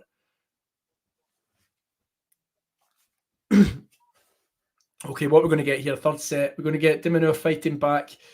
We're going to get Jack Draper, getting to a semi-final of a Grand Slam. Who'd have thought that a week on Monday ago? Just try to have a look at some of the Jack Draper stats. You want to hear some stats, Anthony? Yeah, absolutely. Right, he reaches his first Grand Slam quarter final without losing a set to tie with the then world number 25 Lorenzo Musetti at Wimbledon as the lowest ranked player to reach a Grand Slam quarter final in 2024. How about that? Where would he be if he wins this match? If he wins this match, where does his ranking go from 25? Where do you think he goes up to after this? Right. Well, live ranking right now has him at 23. The most he can win is 3-5-1-5. So he'll still be behind De Minaur. No, sorry. If he wins, the maximum points that Jack Draper can finish off is 3-5-1-5 by winning this, which would take him up to 12th in the race, overtaking Tsitsipas. And but I mean, Taylor Fritz is still in there, so Taylor Fritz is 11. So he'll extend that, so he'll just be outside the top 10 if he was to win it. And Tsitsipas went out real quick in the first round of the U.S. Open, I think, if I'm for certain. Yeah, yeah. I mean, I don't know what's going on with Tsitsipas. He's just today. He's withdrawn from the Greek Davis Cup team for the next few weeks.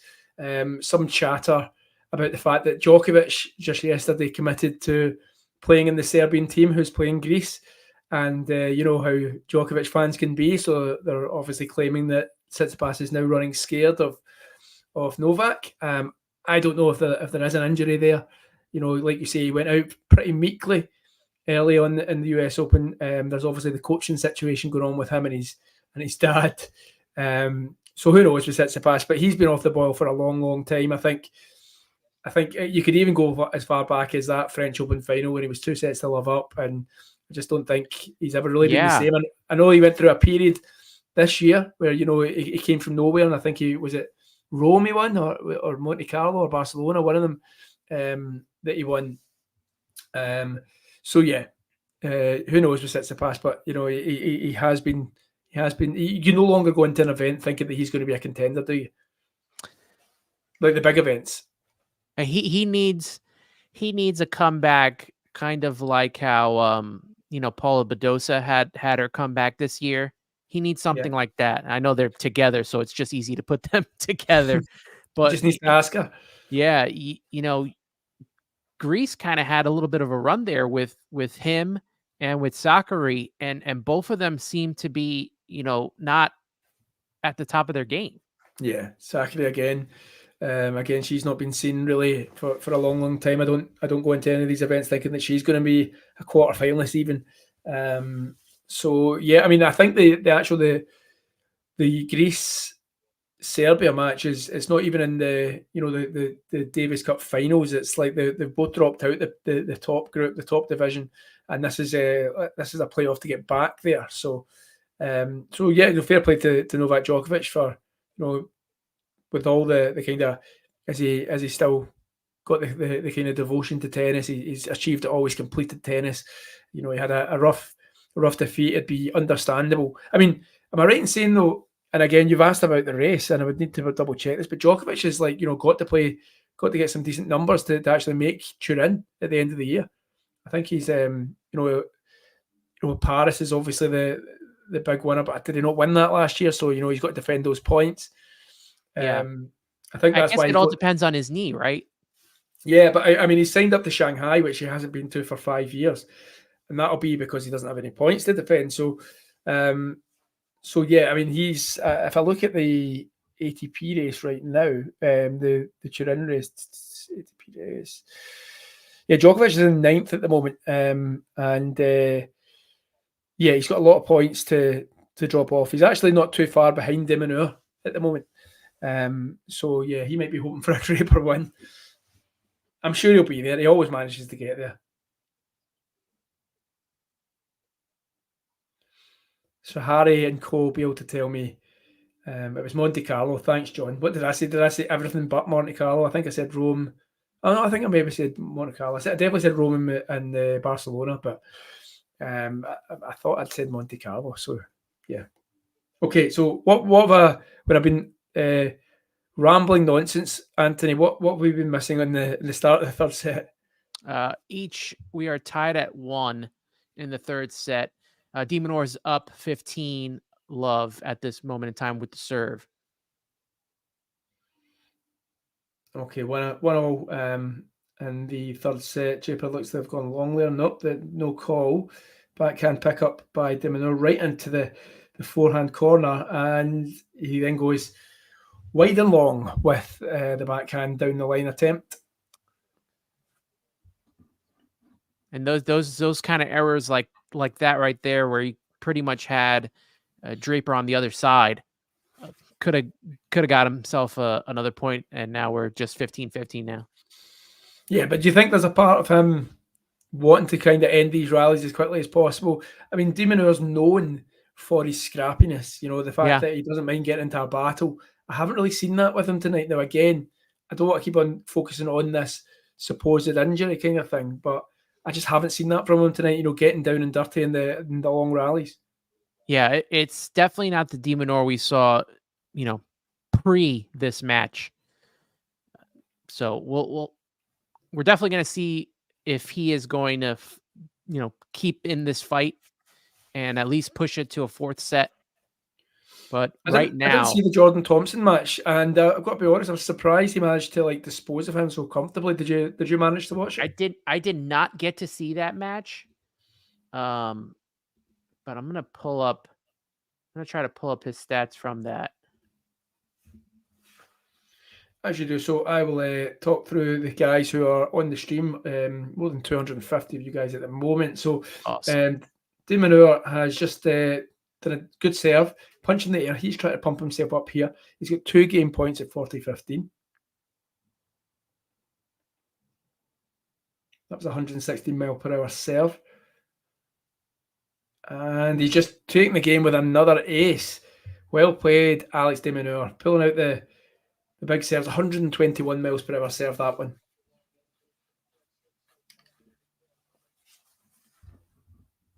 What have you found for me, Anthony?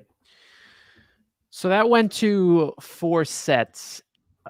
De Minaur got him 6-love in the first set.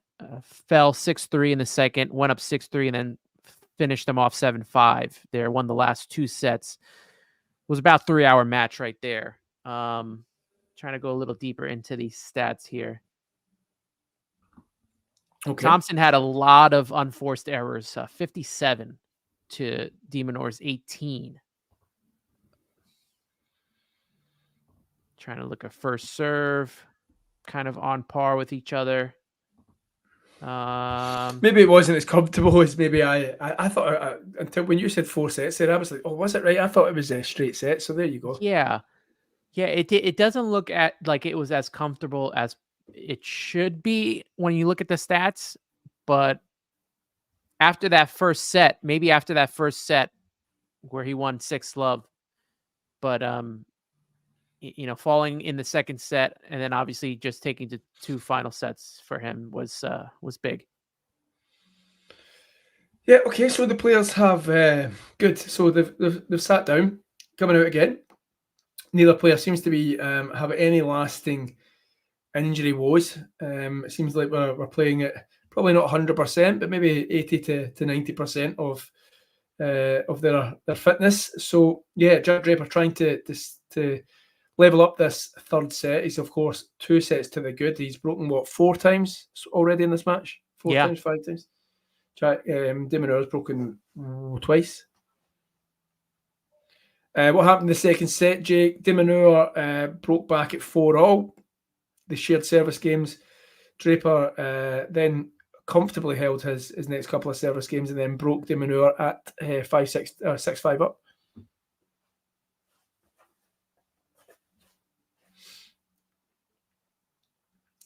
Now Draper. watching De Minaur, trying to see if there's he keeps bending down. Like, I don't know if he's trying to stretch it out or what. Yeah. Yeah, there you go. It just shows you on the replay. He is wincing a little bit, so we're keeping our eye on that. It could be as well a guy who's running out of ideas of how to, because Jack Draper, it could be a lot of the Jack Draper effect. I mean, I'm going to be honest, cards on the table here. I didn't think that Jack Draper had this in him. I thought he was still maybe a year short because of the injuries he's had. But as the tournament's progressed, and I've caught some of his matches, a good chunk of his matches, and some of the shots he's been hitting, the way he's been controlling his serve, I have been impressed. I've been surprisingly impressed. I've been happily impressed. So it might be the fact that Jack Draper's just kind of taking the racket out of De Minaur's hand, and sometimes that wince, that bend down just might be like, God, what do I need to do to try and pass this guy? Do you know what I mean? Thanks, Jake. Jake agrees. Tom, like a sat nav. Okay, we're at 30-15, Draper.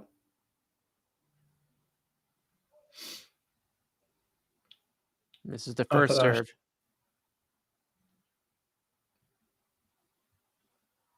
Oh, De Minaur has made that. Wait until you see this. If he's made that, wow. Yeah, wow. What a shot by De Minaur there. 30-all. He has come from deep in the court and he's managed to pick up just as the ball was hitting his second bounce. Let me see that. Oof. Superb. Well done. I love that. I love when you see those shots. I mean, right tactic by Jack Draper. He's trying the serve volley on the second serve. But De Minaur, if he had any if he had any injury fears now, he'll be done now because he has covered some amount of court for that. There goes Draper's serve. Get that point right back.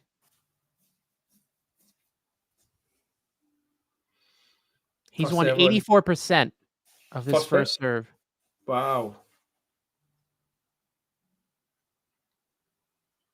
Again, that's another point. Like, I've never really heard anyone talking about, oh, Jack Draper's got like a good serve or whatever. Like, it's just, I don't even remember thinking, oh, he's got a weapon of a serve. Do you know what I mean? Like, he's just, where does that come from? And it's a great down the line by Jack Draper there, backhand down the line on the run.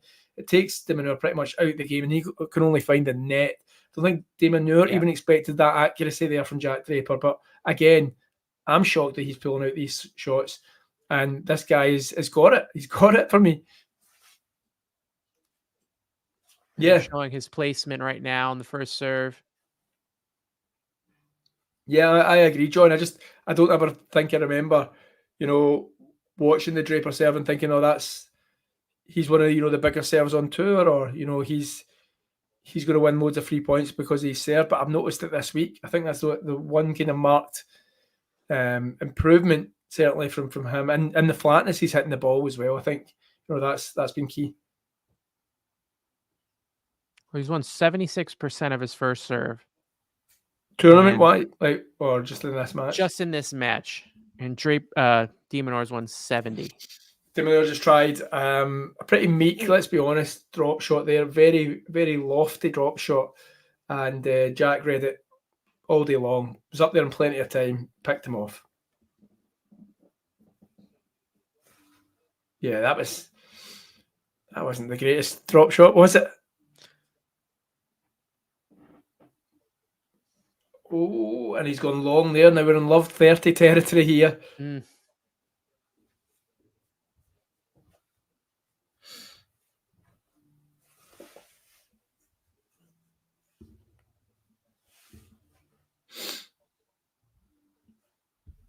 Okay.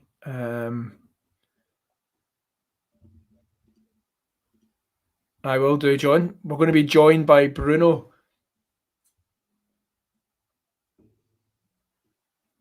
And I will bring him to the stage. So we're going to have three of us taking through the rest of this one. If it finishes at a certain time. Good shot by De Minaur up the line, right into the corner. Needed that 15-30. Oh no, it was wide. Sorry. Yeah. I need my specs on. Triple break point here.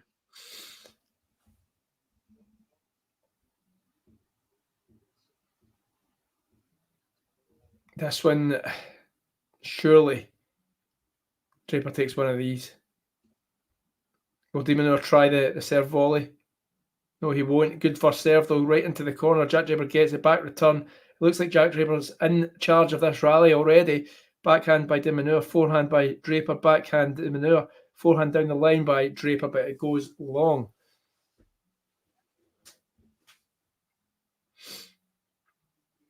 When Draper's in this situation, he can just swing. He's got 3 break points. He can just swing and go for it. Got a couple points to work with. Goes down the line. There's that one in. I think it was. Draper goes, and it's a great winner by Jack Draper. Wow. Right down the line. It was like a missile, direct, exactly on its mark. And he is 2 sets to the good and a break in the third set. We are looking like we're going to have Jack Draper in the semi-final of the 2024 US Open. Just looks like he could just hit those lines so well. Yeah, absolutely.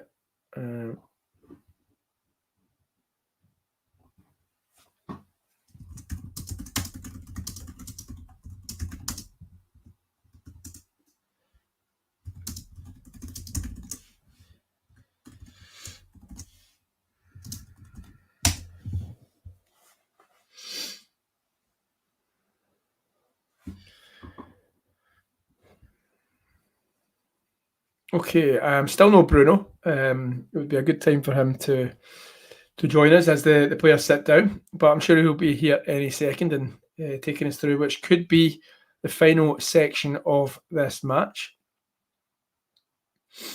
Flying Yogis Anthony is asking us, is he hampered in any way? I mean, from my point of view, yes and no.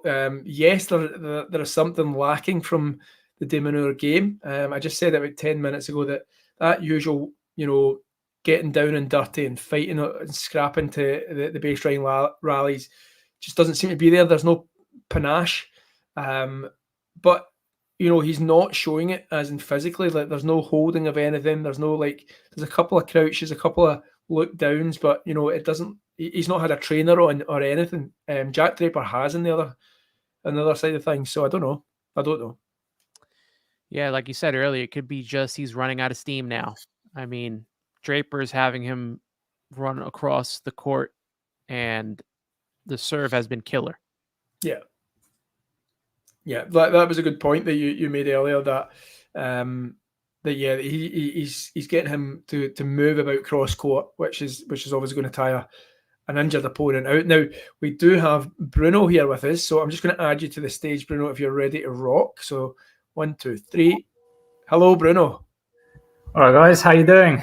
How's things? Hello, Bruno. Hey, man. Nice to see you guys. I'm a little bit late to the party, so don't worry. Seen the start of this third set, seen sort of the end of the second set. What can you guys tell me? Well, Anthony, you've been here from the start, so I'll let you tell Bruno what's been happening, what we've been missing, where are the talking points? Yeah, Jack's pretty much has had a great serve for almost his entire match and has De Minaur running cross court. And I don't know what happened to him in the first set where it seemed like he injured himself. I don't know if you could see that his leg is taped up there, but they heavily taped right around his thigh there. Yeah. We think that De Minaur may be dealing with something, but he has not called for any help or anything. So he's either fighting through it or he's just exhausted. Yeah.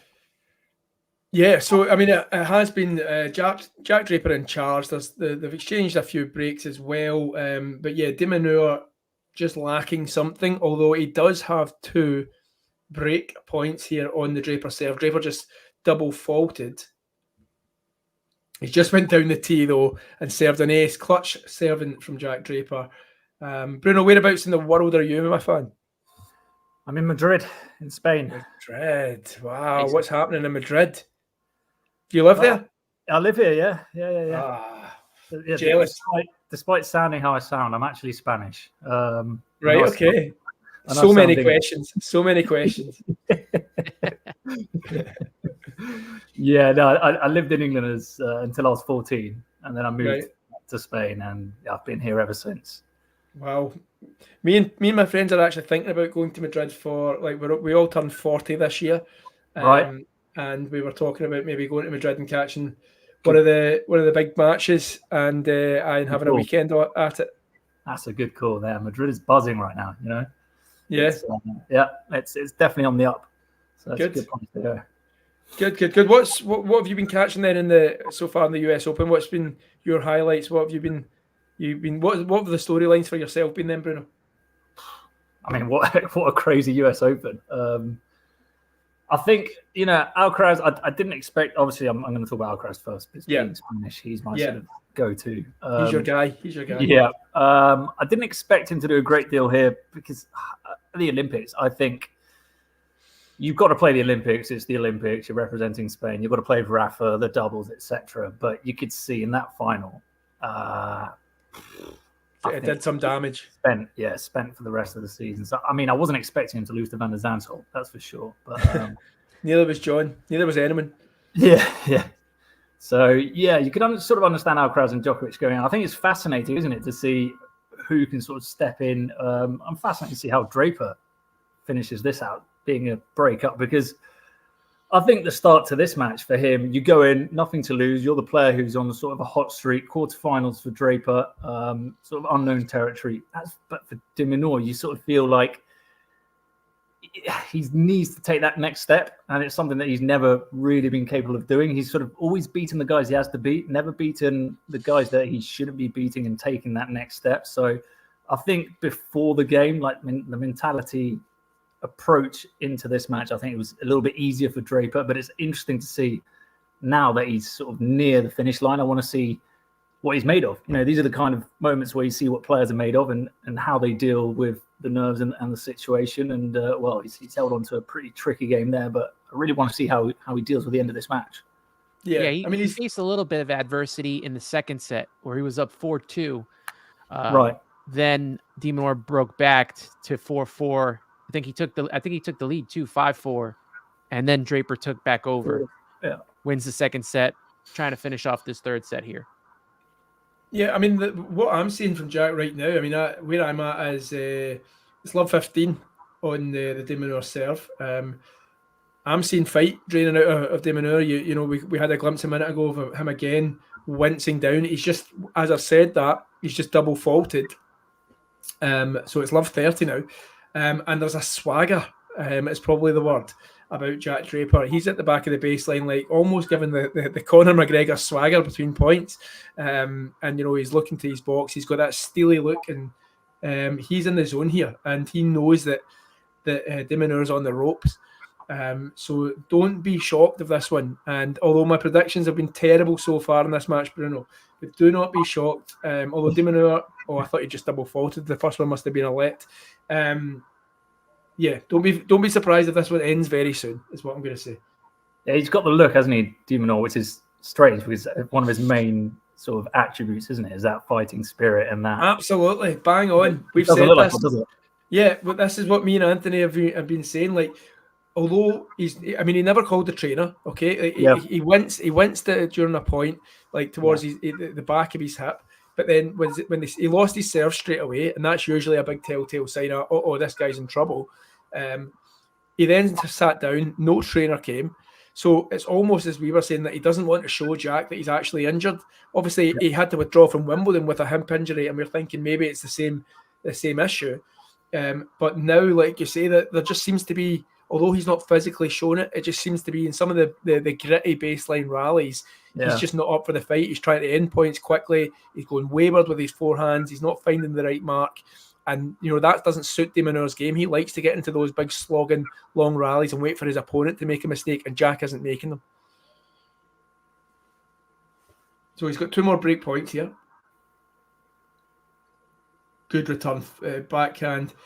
De Minaur hits the top of the net cord. He does go for a winner, as I said. He goes for a winner, hits the net. Jack Draper breaks again, and when you get to the stage that I'm on my stream, De Minaur is like walking like an injured Andy Murray back to that. Yeah. Back to that ball. He's changed, so it's pretty much surely done now. Jack Draper, he's got an insurance break. He's 5-2. He'll know that as any professional sportsman that he's nearly there, but he can't take anything for granted here. But I don't think De Minaur's got much left. And Draper is hitting missiles that De Minaur just can't get to. They're on the line, It's just, he has been outstanding when it comes to that today. And that forehand there, that last forehand from De Minaur, when you're having to serve out for the game or you're close to serving out for a match, if you see your opponent, you're tight, you want them to sort of give it to you. But if you see him going for that desperate forehand on the run where he's not looking to get balls back in and play the point, that's just the biggest boost ever for Draper. He's saying, right, this guy's, he's got, he's going all or nothing. Go for the big forehand. It goes in. If it doesn't go in, but he's not willing to sort of put 30 balls into the court. And that for Draper's just the biggest boost you can get. Absolutely. And exactly how we were describing it there, he's just moving him about the court. De Minaur's like, I can't run for the next five or six points here, so I'm just going to try and end this, and then it just doesn't come off. So, Draper well in charge here, and he bounces out. That's probably be a bit of a kind of psychological thing as well, just to say, look, I'm fresh, I'm ready to go here. How are you? Who would have called it a Draper TFO Fritz? Well, I was just about to ask. Let's just say, let's assume that Jack Draper sees this out. Can he go on to win it? I'll ask 2 questions. Does your winner come from? I'll ask you first, Bruno. Does your winner come from tonight's match? Sinner versus Medvedev? Mine does, yeah. Right. I know it's the safe one, but for that, Yeah. I'm going to sit on the fence on that one. Okay, I've already asked you, Anthony, then, if that was the case, who would they play in the final? Because you've went Head, Taylor Fritz, Hart, Francis Tiafoe. But yeah, can you see past one of the two tonight, Anthony? Yeah, I think it's going to be Medvedev. You think Medvedev's beating Sinner tonight? I think so. Oh, big call from Anthony there. I like it. You're not the only one who makes bold predictions and has a bit of egg in your face now and again. I like that. I'll deal with the consequences later. So, right, some people in this chat remember Diogo proved that earlier on when I said that Diaz Acosta would take Jack Draper to 5 sets. Anyway, he's 2 points from it. He serves down the tee. De Minaur does get the ball in court. He's now come into the net, but Jack Draper has got all the answers and he's just won with a backhand passing shot as De Minaur comes into the net. I've just heard Bruno go, nah, that's not right. That's just like adding insult to injury. That's just if he's putting those in, you just know you've got to pack your bags up and go home. Yeah. Well, this is likely to be the shortest shift in talking tennis history for you, Bruno. I know. What a debut, eh? What a debut. Is this your debut? It is. Well, I did one day in Spanish with John, which was a bit of a sort of a trial run. But yeah, this is my official talking tennis English debut. Yeah. Amazing. And Jack Draper wins it. He is through to the semi-final. First Brit since Andy Murray in 2012. It wasn't really a contest towards the end of that. And fair play, De Minaur. I think that's his third Grand Slam of the year, so he can't be too disappointed. He'll go away knowing the next one is his home slam and hopefully maybe make that breakthrough to the semi-final. But Jack Draper, what a story. Yeah, guys, I know we were kind of doing it in advance as he takes the plaudits from the crowd. But yeah, let's talk the last four then. We're thinking it's going to be, Anthony, you thinking it's going to be a Draper Medvedev semi-final. Has Jack Draper got a chance if that is the case? Or in fact, has Jack Draper got a chance against either one of these two guys? I don't even know if fully healthy he would have had a chance against Sinner or De Minaur. But we're going to have to keep an eye now on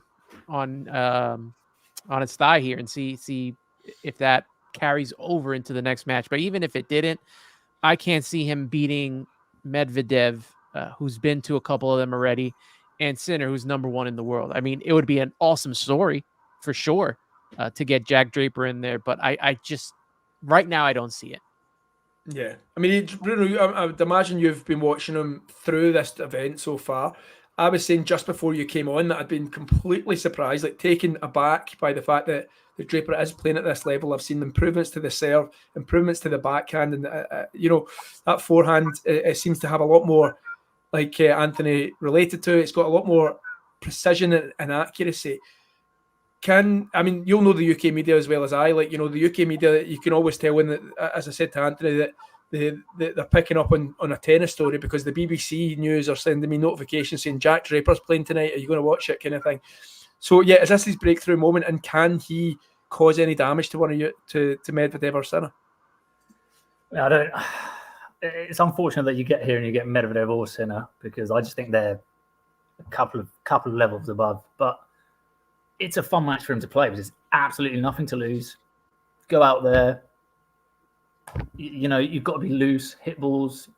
Anything that you do is a bonus. Everyone's expecting you to lose in straight sets. Go out there, have fun, and it's possibly the best scenario to head into a tennis court is not being tight, not being not being fancied. Not being forced to win, or even if you lose 6-2, 2-2 and 2. No one's going to go, oh, that was a terrible performance. It could be expected. So I think it's the perfect scenario to head into a game for Draper. I think this is the end of the road. Being completely honest. But yeah, I think, just go out there, give it a go. And as you say, the thing that's impressed me most about Sinner, I saw him play in Madrid. Draper. And it's just one of those players that if you walk past the court and you catch 5 minutes of the game, and you catch a good 5 minutes of Draper, and you don't know anything about him, you say, wow, this guy... He's a world beater. Yeah, this guy's top 3. Yeah. But the issue for me with Draper is he's not been able to consistently put in 30 balls in a row, 30 balls that make sense in a row. You know, a lot of the time it's being too aggressive, going for shots that he shouldn't be going. But here, from what I've seen in the tournament, from what I've seen here against De Minaur, he's on one of those streaks where he feels so confident that, I mean, those passing shots, they didn't even look like they were too much of an effort. He's just putting them in, being aggressive, but putting the balls in the right areas. And I think that's something that Draper didn't have before. I think he had streaks of very big shots that you had to, be careful with, because obviously he had those in his locker, and you couldn't leave it short against Draper. He can attack you, he can hurt you. But I think you had the feeling playing against Draper, a De Minaur, for example, where I'm going to put 20 balls in, I'm going to put 30 balls in, he's going to miss. And I get the feeling in this US Open, that's something that he hasn't sort of given that sort of feeling. And for me, that's the major step up for a player like Draper. Yeah, and it's a fairy tale run, isn't it, Anthony? Because the fact that he's still not dropped a set. I think he's had his serve broken, twice or maybe 3 times, twice by De Minaur tonight. And I think there was once before this match. Even if it does end for him there, let's look forward to tonight's match then, in terms of Sinner and Medvedev. We spoke about it briefly earlier on. You're going to go for Medvedev. Do you want to just kind of tell us a little bit, as to why you think that it's going to be Medvedev? Is it just the Medvedev magic in New York? Is it all the baggage that's going on with Jannik Sinner at the moment in time? Maybe his head's not on it. I don't know. He's done well to get here. Yeah, I think that this outside stuff for Sinner, I don't think that's going to affect him in this match. I just, like you said, the Medvedev magic in New York, plays well on hard court, been to a couple of finals, knows what it takes to get to the finals at the US Open. I think that'll play for him. If he plays to the crowd, I think it'll be reciprocated, at least up to, getting to the final, because once he plays an American, I mean, that might mess with him. But I think Medvedev has what it takes to beat Sinner, if anyone does. I mean, Tommy Paul played him very well. Medvedev's a different kind of animal there. So I think that Medvedev will give, if he does, at the very least, gives Sinner a run for his money. Yeah, nice. And just before we finish, then we'll focus a little bit on the ladies' side. Iga Swiatek on tonight against Jessica Pegula. Who's winning that one? Either one of you guys? Bruno, I'm going Pegula. Yeah. Anthony will like you saying that as a true American. You saying the same? Yeah. I want to see Pegula win. I want to see her continue on here. I mean, Swiatek is, I don't know, to me she's kind of a boring tennis player. I don't know, that's just me. Unless she's playing on the clay. She's a different animal there. But I gotta continue to roll with the Americans. I gotta see that. Yeah, it could be an American double. Imagine that, Anthony, an American double. Yeah. And there's John. There is John. We've done enough padding. Thank you. Yeah, if it looks like I've just come back from a run in 35 degrees southern Spain, it's because I have just come back from a run in 35 degrees southern Spain. Bruno has got a big smile on his face. How hot is it in Madrid right now, Bruno? Yeah, 30-ish, 31. Yeah, and how cold is it in? How hot is it in New York, Anthony? 25, 30? No, I mean for us it's probably around 75. Yeah, 80 so I think that is about 25. It's not as hot as it was a couple weeks ago, that's for sure. Yeah, I'm pressing leave stream. Tom has got if he hits double figures in summer, if he gets to 10, he's happy. 12 degrees here. Oh, no. I thought 10 was I know it's night time, of course, but I thought 10 was actually sort of going a bit too strong, but clearly not. Good to see you on the stream, Bruno. By the way, Tom and Anthony, thank you very much for today as well. No problem. Yeah, thank you for having me. Bruno just comes for the glory. Yeah.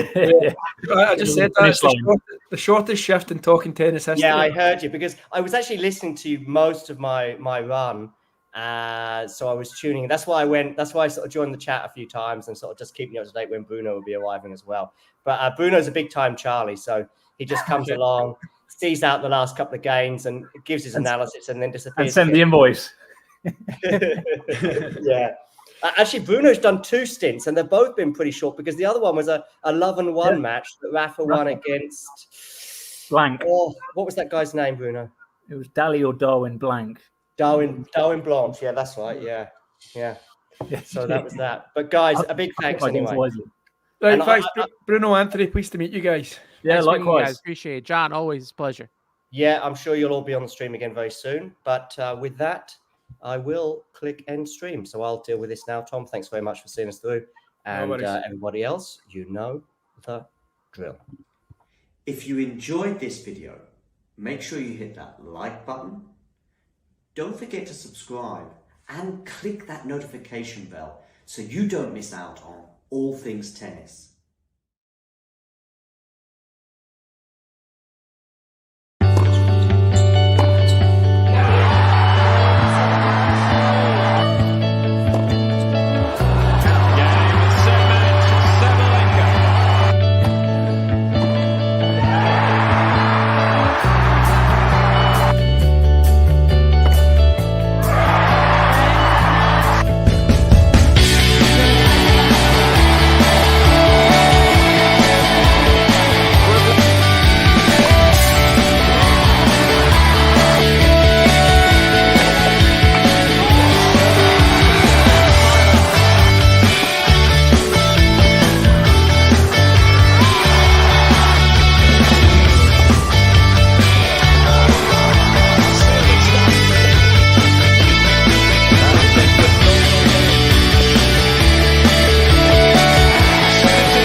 Ready?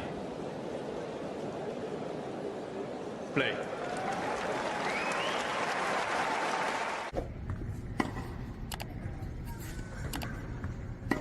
And now here I go slice.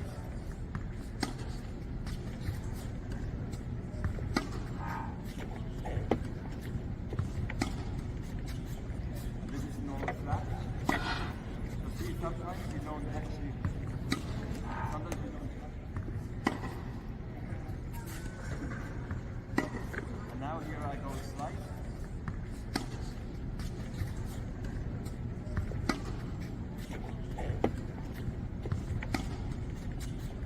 This is normal flat. So see, sometimes you don't actually, sometimes you don't. And now here I go slice.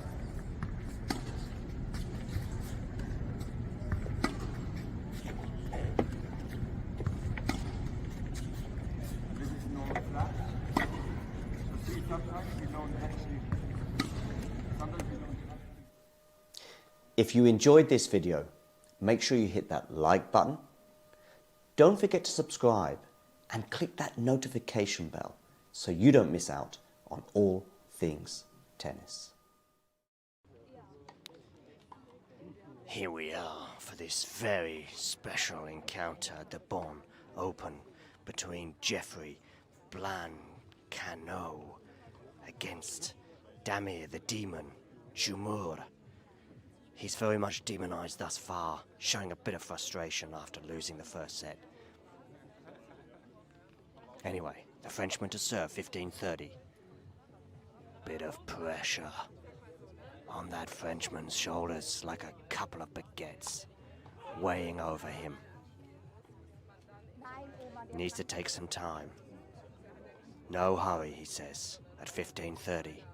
He's up a set, 2-all here. What are you gonna do? You're gonna go there down the middle, and that is a shank. One that even Stefanos Tsitsipas would be proud of.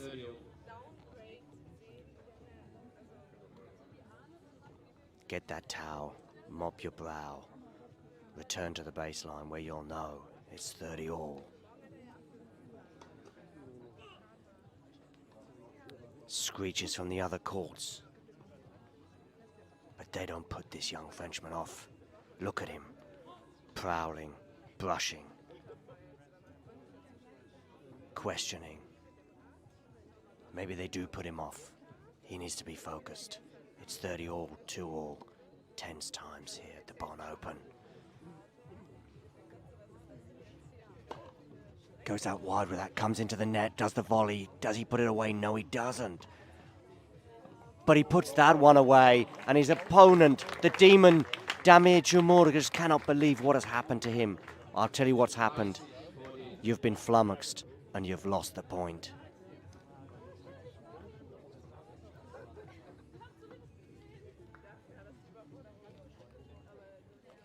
We would take another look at it if we had a replay, but we don't. But who knows? You don't even need a replay. It's in our heads. Okay. The Frenchman to serve. I say you're going out wide. You don't. You go down the tee. Clip the net, though. So he's going to get another shot at it. Is he going to take my advice and go out wide on this one? Did so successfully on that last time for a serve and volley, even though he'd messed up the volley.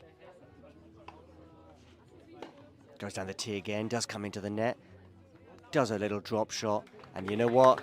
Jamur is like, I can't even be bothered to run that down. And he's going to clean that line. Look at this, he's cleaning the line because he's so annoyed with some funny bounces.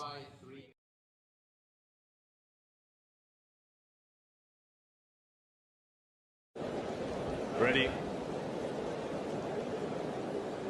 Play. That, like, we expect it to be very competitive, and it might be one of the best matches we get out of that rivalry, given how Jesse is playing. Yeah, I'm expecting it to be their most competitive match so far, like in terms of quality and yeah. I mean, Pegula definitely has a chance at beating Iga right now. The way that she's been playing, the kind of tennis that we know can trouble Iga, but at the same time, these last two matches have made me feel pretty good about Iga as well. The way she beats Pavlyuchenkova and Samsonova and similar type of opponents. But and we know Pegula hasn't won a slam quarterfinal, but she's played Iga twice, Barty once. The Vondrousova match is probably the one that got away for her. But I feel like this is she'll really come in confident and she'll like her chances. But I'm curious to see, is it a day match or a night match? Because of course don't know yet, but yeah, not sure. What's gonna be the next? What's gonna be the other quarter? Haddad Maya against Mukhova. Yeah. Mukhova. Yeah, should be a night match then, I guess. Maybe It'll the be same, night, yeah. the same slot as today. I actually think Knight helps Iga. Knight will still help Iga a little bit more. I think during the day the ball will fly a little bit more. It's a bit faster, like in the sun. Pegula likes those conditions more. Could be the same slot as today, I think. And in fact, Jessie in this matchup probably likes it faster. I mean, the way she played in Sydney, for example. Of course, there was also that that argument that like the Polish team had to fly over, change conditions, but still.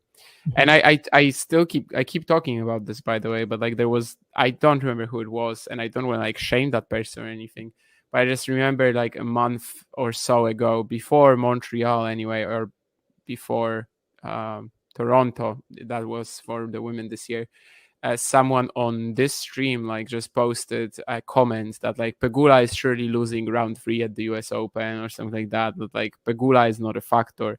And I just remember saying that like, yeah, but what if she does extremely well? And I don't think anyone like during the warm-ups, and like I don't think any one of us expected how well she would actually do, which is pretty much be the best player in there alongside Sabalenka. Also, by the way, everyone's talking about like playing the Olympics. Like she also played the Olympics, and like I know she lost like in the round of 16 maybe in doubles, and didn't go that far in singles either. She lost to Svitolina, I think, in her second match. But still, like she played, she was there for quite a while, and she still comes back and wins Toronto, gets to the final of Cincy, gets to the quarters here without dropping a set. Like, yeah. It's pretty Two good. of the 3 medalists on the women's side are still in the tournament as well, in the form of Iga and Zheng. So I think that the playing the Olympics is a small factor, but the level that Novak has played all year, for example, on the men's side, and the level that Carlos brought to the court the other day, as well as the level of Botic, those factors were at least as important, if not more important, than just playing the Olympics for me. Yeah, but I mean, that's kind of like ignoring the cause and effect, relationship, because like they brought you bring a level to the court for a reason, at least for the most part, right? I think we I lost think your. John is muted, or he's. Yeah, you're not muted, but maybe like battery or something like that. Mike. Yeah, no. Yeah, but back to Igor and Jessica. Just one word of caution on the Jessica thing. Her run to the final in Canada, pretty good. You know, I think she did drop a set to the final before she then wins the final. I thought the level against Anisimova was good, but wasn't sensational. And then she comes up against an absolute A-class player in the form of Aryna Sabalenka in the final in Cincinnati, and she gets beaten fairly comfortably. Iga Świątek got beaten even more comfortably by I Aryna think Pegula Sabalenka in played that event. Sabalenka the toughest of anybody in the. She also was tournament. going for back-to-back titles, right? I which hadn't mean, been done in in over 2023, it 15 didn't go well for her at all, right? She won Canada and then lost early in Cincy. I don't remember to whom even. But yeah. I think it was against Trevisan. Ghost Really? favorite. Yeah. No, wait, No. was it? I think it might have been. Really? She lost to Trevisan at 2023 Cincy, and we were still thinking of her as one of the main US Open contenders, and that's kind of what I was going for earlier as well. Oh like no she's no actually no no no! better I'm off there. She beat was like Trevisan in 3. Dolchait But or it was no? really tight. Like she almost lost to Trevisan. So who was Like, it? it was not convincing. It was against Bushkova.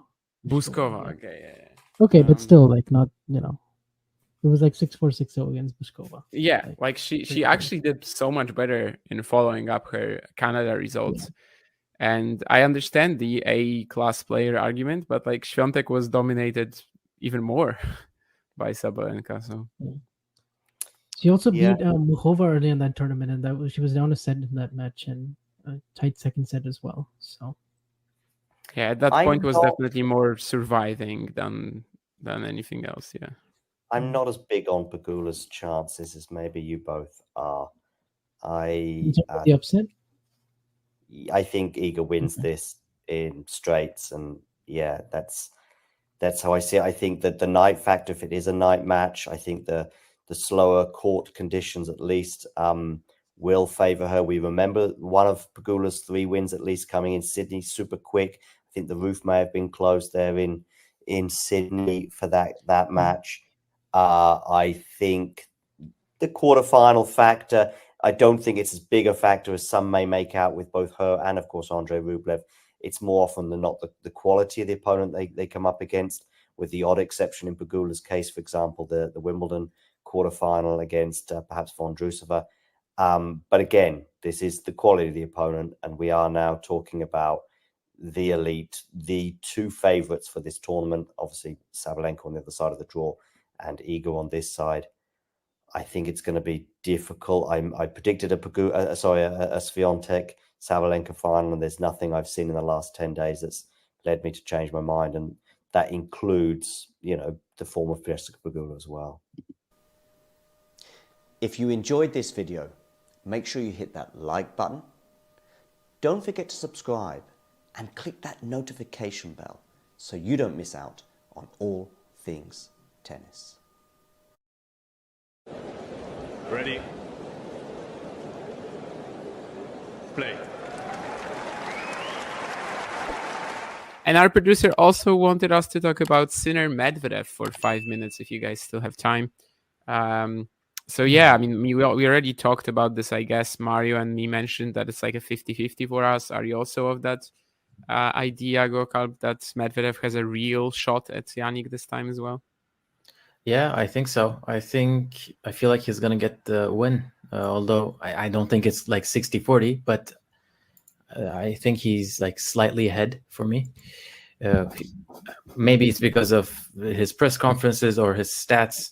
He had a very nice draw, Medvedev, but still, like, he had this beautiful first week. So I think that brings some confidence, and I think he's hungry to play these kind of matches. Like his win over Alcaraz last year, Alcaraz wasn't very good, but still Medvedev showed up and he showed that he wanted to play those kind of matches. So I think he's going to get the win against Sinner. And just one thing, a reporter was asking him, like, how are you going to get Australia out of your mind? Something like that, the match in Australia. And he was saying, I'm going to think about Wimbledon. they forgot about that match. So yeah, it's a stupid question. Yeah, exactly. When you said it, I was like, well. I mean, it wasn't exactly like that, but Medvedev was saying like, yeah, there's the match at Wimbledon as well. So yeah, I would have, it could have been kind of an intelligent question. I don't know, it was the final. Yeah, and, if it was the final. And so, the only other Grand Slam final they have played, it's Australian Open. And so, it would have made sense. But it's a quarterfinal. So Wimbledon was the Grand Slam quarterfinal as well. There was also, for example, Miami, even if it's not best of 5. I don't know, many things happened since then. So I don't really think. And also, I mean, I don't know if I have to... just to analyze, I really think it's, this matchup has kind of become more or less a 50-50 if both players are fine. Medvedev, for example, served incredibly bad in Miami, and this made all the difference. And we've seen, that kind of straightforward win for Yannick. Then again, there's been close matches, Vienna, Beijing, even if it was a straight sets, and Wimbledon, of course, and the Australian Open were very close matches. So yeah, for me it's really a 50-50, even because we can argue that on the hard courts also they are they are the best. Of course there are other players into the conversation, but it's also their surface where they've got the biggest wins of their careers, when they've got the biggest things. And we will know that it's going to be last match of the day. I already knew, but the order of play now is out, and so we have the confirmation of this. I don't think it makes any difference. It was just to say everybody that that it's confirmed. Yeah, I really struggle, actually. I have to be honest. I know what I expect, of course, from the matchup, but if I have to say who wins, it would be a guess for me based on my feeling. But I really, before the match, both have been okay in this first week. They started with a slow start in the first round. After that, they've played well, I would say. And maybe Medvedev hasn't served that well yet, and probably would need that, serve level to improve even more. But overall, I feel like both have their shot, and it feels for me kind of a 50-50 clash. So. Yeah, appreciate the confidence from Gopkalp. I think it's really high time that we stopped treating Medvedev as like someone who cannot win matches on the hard court against pretty much anyone. Like, I don't know, or even Wimbledon against Sinner in the quarters as well. That match against Carlos, of course, last year is the perfect example of everyone just writing him off, whereas, it should not be the case at all. And what I'm going to say is that I kind of do tend to lean Medvedev as well. I think Yannick still has a few like potential best of 5 weaknesses that he can kind of work on. And just perhaps in the humid conditions in New York, then you can grind him down. This is not going to be anything like, I'm not going to be discovering America here, but I mean, when Medvedev beat Sinner at Wimbledon, Carlos was awaiting in the semis. And now he's not. So Medvedev wins this one and he becomes the favorite for the title. And that's also massive. That's also really something that is going to be a factor. I don't know if a positive or a negative one in his mind, really. Maybe he's not going to be thinking about it. He shouldn't be, obviously. But just in terms of the actual sort of importance of this match, yes, it's absolutely massive. The winner of that will be the winner of the title, will be the favorite for the title. Maybe they will also kind of feel like, this is a small final. We shouldn't be meeting in the quarters. Of course, there's still Zverev in the event. But I think it's absolutely massive. And it's pretty much a 50-50 for me as well. I just think that Medvedev has a really, really good shot to take this.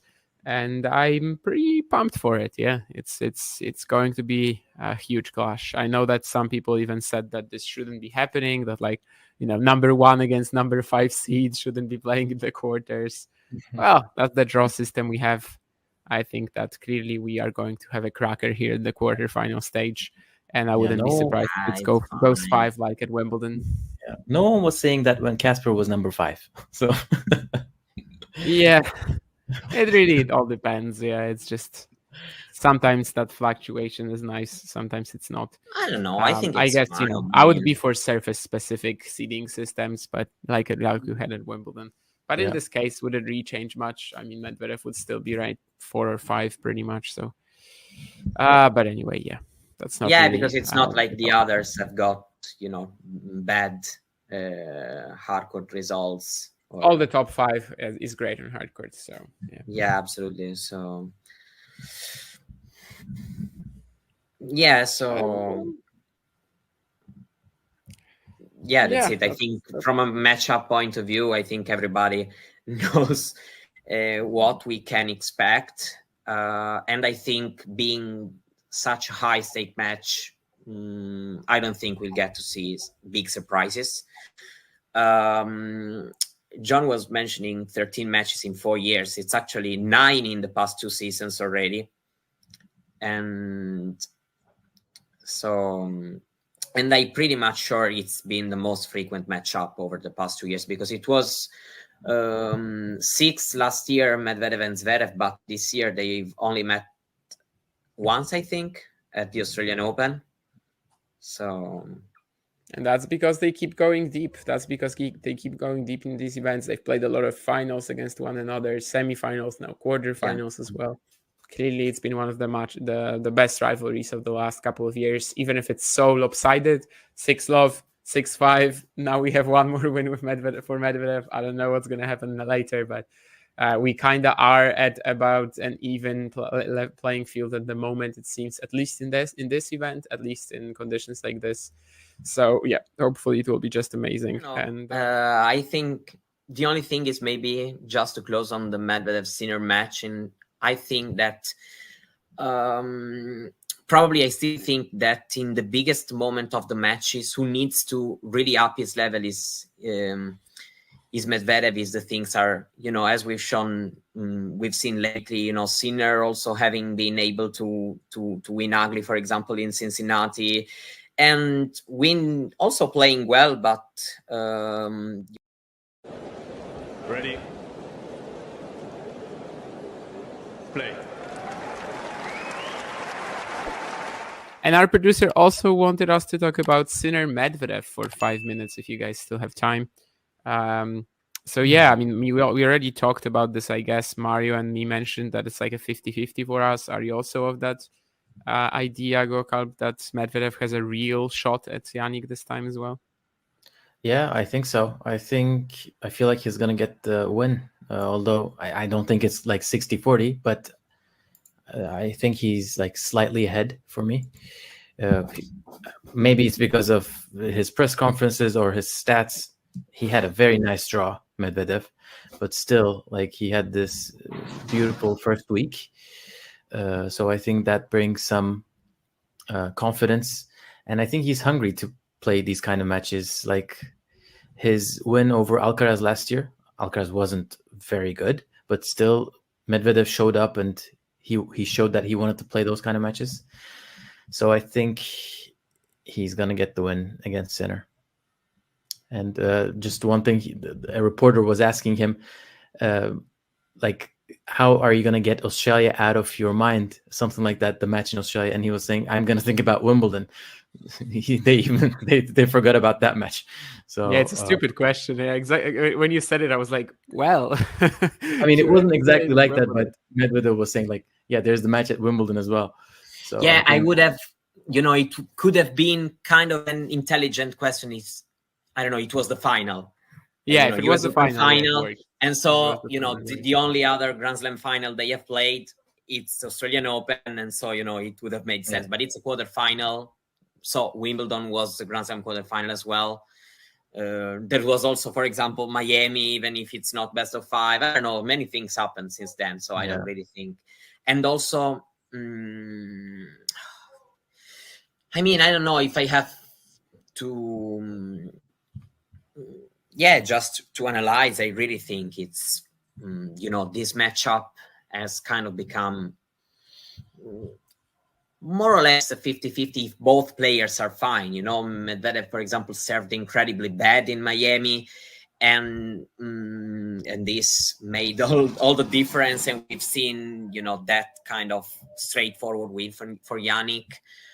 Then again, there's been close matches, Vienna, Beijing, even if it was a straight sets, and Wimbledon, of course, and the Australian Open were very close matches.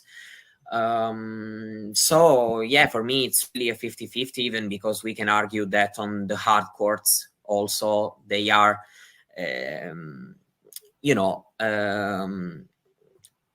are the best. Of course there are other players into the conversation, but it's also their surface where they've got the biggest wins of their careers, when they've got the biggest things. And we will know that it's going to be last match of the day. I already knew, but the order of play now is out, and so we have the confirmation of this. I don't think it makes any difference. It was just to say everybody that that it's confirmed. I really struggle, actually. I have to be honest. I know what I expect, of course, from the matchup, but if I have to say who wins, it would be a guess for me based on my feeling. But I really, before the match, both have been okay in this first week. They started with a slow start in the first round, and after that they've played well, I would say. And maybe Medvedev hasn't served that well yet, and probably would need that serve level to improve even more. But overall I feel like both have their shot, and it feels for me kind of a 50-50 clash. So appreciate the confidence from Gopkalp. I think it's really high time that we stopped treating Medvedev as like someone who cannot win matches on the hard court against pretty much anyone, like, I don't know, or even Wimbledon against Sinner in the quarters as well. That match against Carlos, of course, last year is the perfect example of everyone just writing him off, whereas it should not be the case at all. And what I'm gonna say is that I kind of do tend to lean Medvedev as well. I think Yannick still has a few like potential best of 5 weaknesses that he can kind of work on, and just perhaps in the humid conditions in New York, then you can grind him down. This is not going to be anything like, I'm not going to be discovering America here, but I mean, when Medvedev beat Sinner at Wimbledon, Carlos was awaiting in the semis, and now he's not. So Medvedev wins this one and he becomes the favorite for the title. And that's also massive. That's also really something that is going to be a factor. I don't know if a positive or a negative one in his mind, really. Maybe he's not going to be thinking about it. He shouldn't be, obviously. But just in terms of the actual sort of importance of this match, yes, it's absolutely massive. The winner of that will be the winner of the title, will be the favorite for the title. Maybe they will also kind of feel like, this is a small final. We shouldn't be meeting in the quarters. Of course, there's still Zverev in the event, but I think it's absolutely massive, and it's pretty much a 50-50 for me as well. I just think that Medvedev has a really, really good shot to take this, and I'm pretty pumped for it. Yeah, it's going to be a huge clash. I know that some people even said that this shouldn't be happening, that number 1 against number 5 seeds shouldn't be playing in the quarters. Well, that's the draw system we have. I think that clearly we are going to have a cracker here in the quarterfinal stage, and I wouldn't be surprised if it goes 5 like at Wimbledon. Yeah. No one was saying that when Casper was number 5. So it really all depends. Yeah, it's just sometimes that fluctuation is nice, sometimes it's not. I don't know. I think I guess I would be for surface specific seeding systems, but like you had at Wimbledon. But in this case, would it really change much? I mean, Medvedev would still be right 4 or 5 pretty much. So, but anyway, That's not yeah, really, because it's not like the others have got, you know, bad hardcore results. Or... All the top 5 is great on hardcore. So yeah. Yeah, absolutely. So yeah, so yeah, that's it. I think from a matchup point of view, I think everybody knows what we can expect. And I think being such a high stake match, I don't think we'll get to see big surprises. John was mentioning 13 matches in 4 years. It's actually 9 in the past 2 seasons already. And so, and I'm pretty much sure it's been the most frequent matchup over the past 2 years, because it was 6 last year, Medvedev and Zverev, but this year they've only met once, I think, at the Australian Open. So, and that's because they keep going deep. That's because they keep going deep in these events. They've played a lot of finals against one another, semifinals, now quarterfinals as well. Clearly, it's been one of the best rivalries of the last couple of years, even if it's so lopsided. 6-love, 6-5. Now we have one more win with Medvedev. I don't know what's going to happen later, but we kind of are at about an even playing field at the moment, it seems, at least in this event, at least in conditions like this. So yeah, hopefully it will be just amazing. And I think the only thing is maybe just to close on the Medvedev Sinner match, and I think that probably I still think that in the biggest moment of the matches, who needs to really up his level is Medvedev. Is the things are, you know, as we've shown, we've seen lately, you know, Sinner also having been able to win ugly, for example, in Cincinnati, and win also playing well, but you know, peaking at the right moment, like yesterday in the first couple of sets. Let's see if this will make a difference now, if I'm thinking about it. If you enjoyed this video, make sure you hit that like button. Don't forget to subscribe and click that notification bell so you don't miss out on all things tennis.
Ready?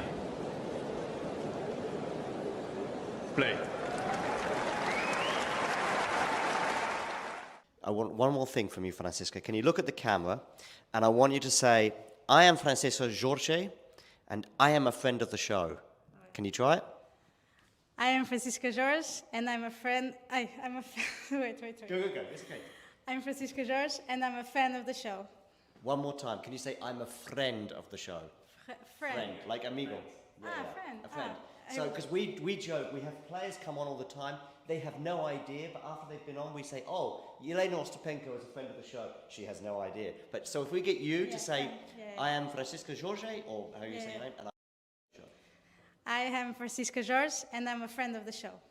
Perfect. Thanks, just want you to do me one more thing. I want you to hold the microphone. I want you to look in the... Don't be nervous. I mean, listen, you've just beaten Yelena Ostapenko. I'm not nervous. No, you shouldn't be. If you can beat Ostapenko twice in one day, you can do this for sure. I want you to look at the camera and just say, hi, my name is, say your name, and then say, and I'm a friend of the show. Friend of the show? Yeah. Okay. Hi, my name is Susan, and I'm a friend of the show. Say your whole name for me. That's the only thing I want. Sorry. Surname too. No, you're doing great. You're doing cutting, great. huh? Yeah, oh, I'll cut it up. Don't worry. Yeah, yeah. Hi, my name is Susan Leemans, and I'm a friend of the show. Boom. Thank you very much, Susan. You're welcome. Good luck for the rest of the tournament. And I will tag you on Instagram, and you can reject. I do have one more tiny thing, which is I want you to look into the camera. Yeah. I want you to say your name. Yes. And I want you to say, I am a friend of the show. I'm a friend of the show. Okay. Perfect, yeah. My name is Zainab Sammaz and I'm a friend of the show. Boom. Yes. Okay. Thank you so much.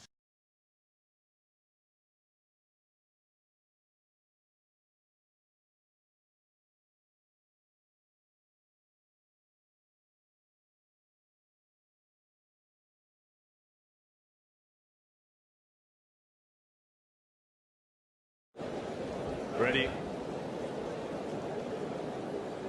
Play.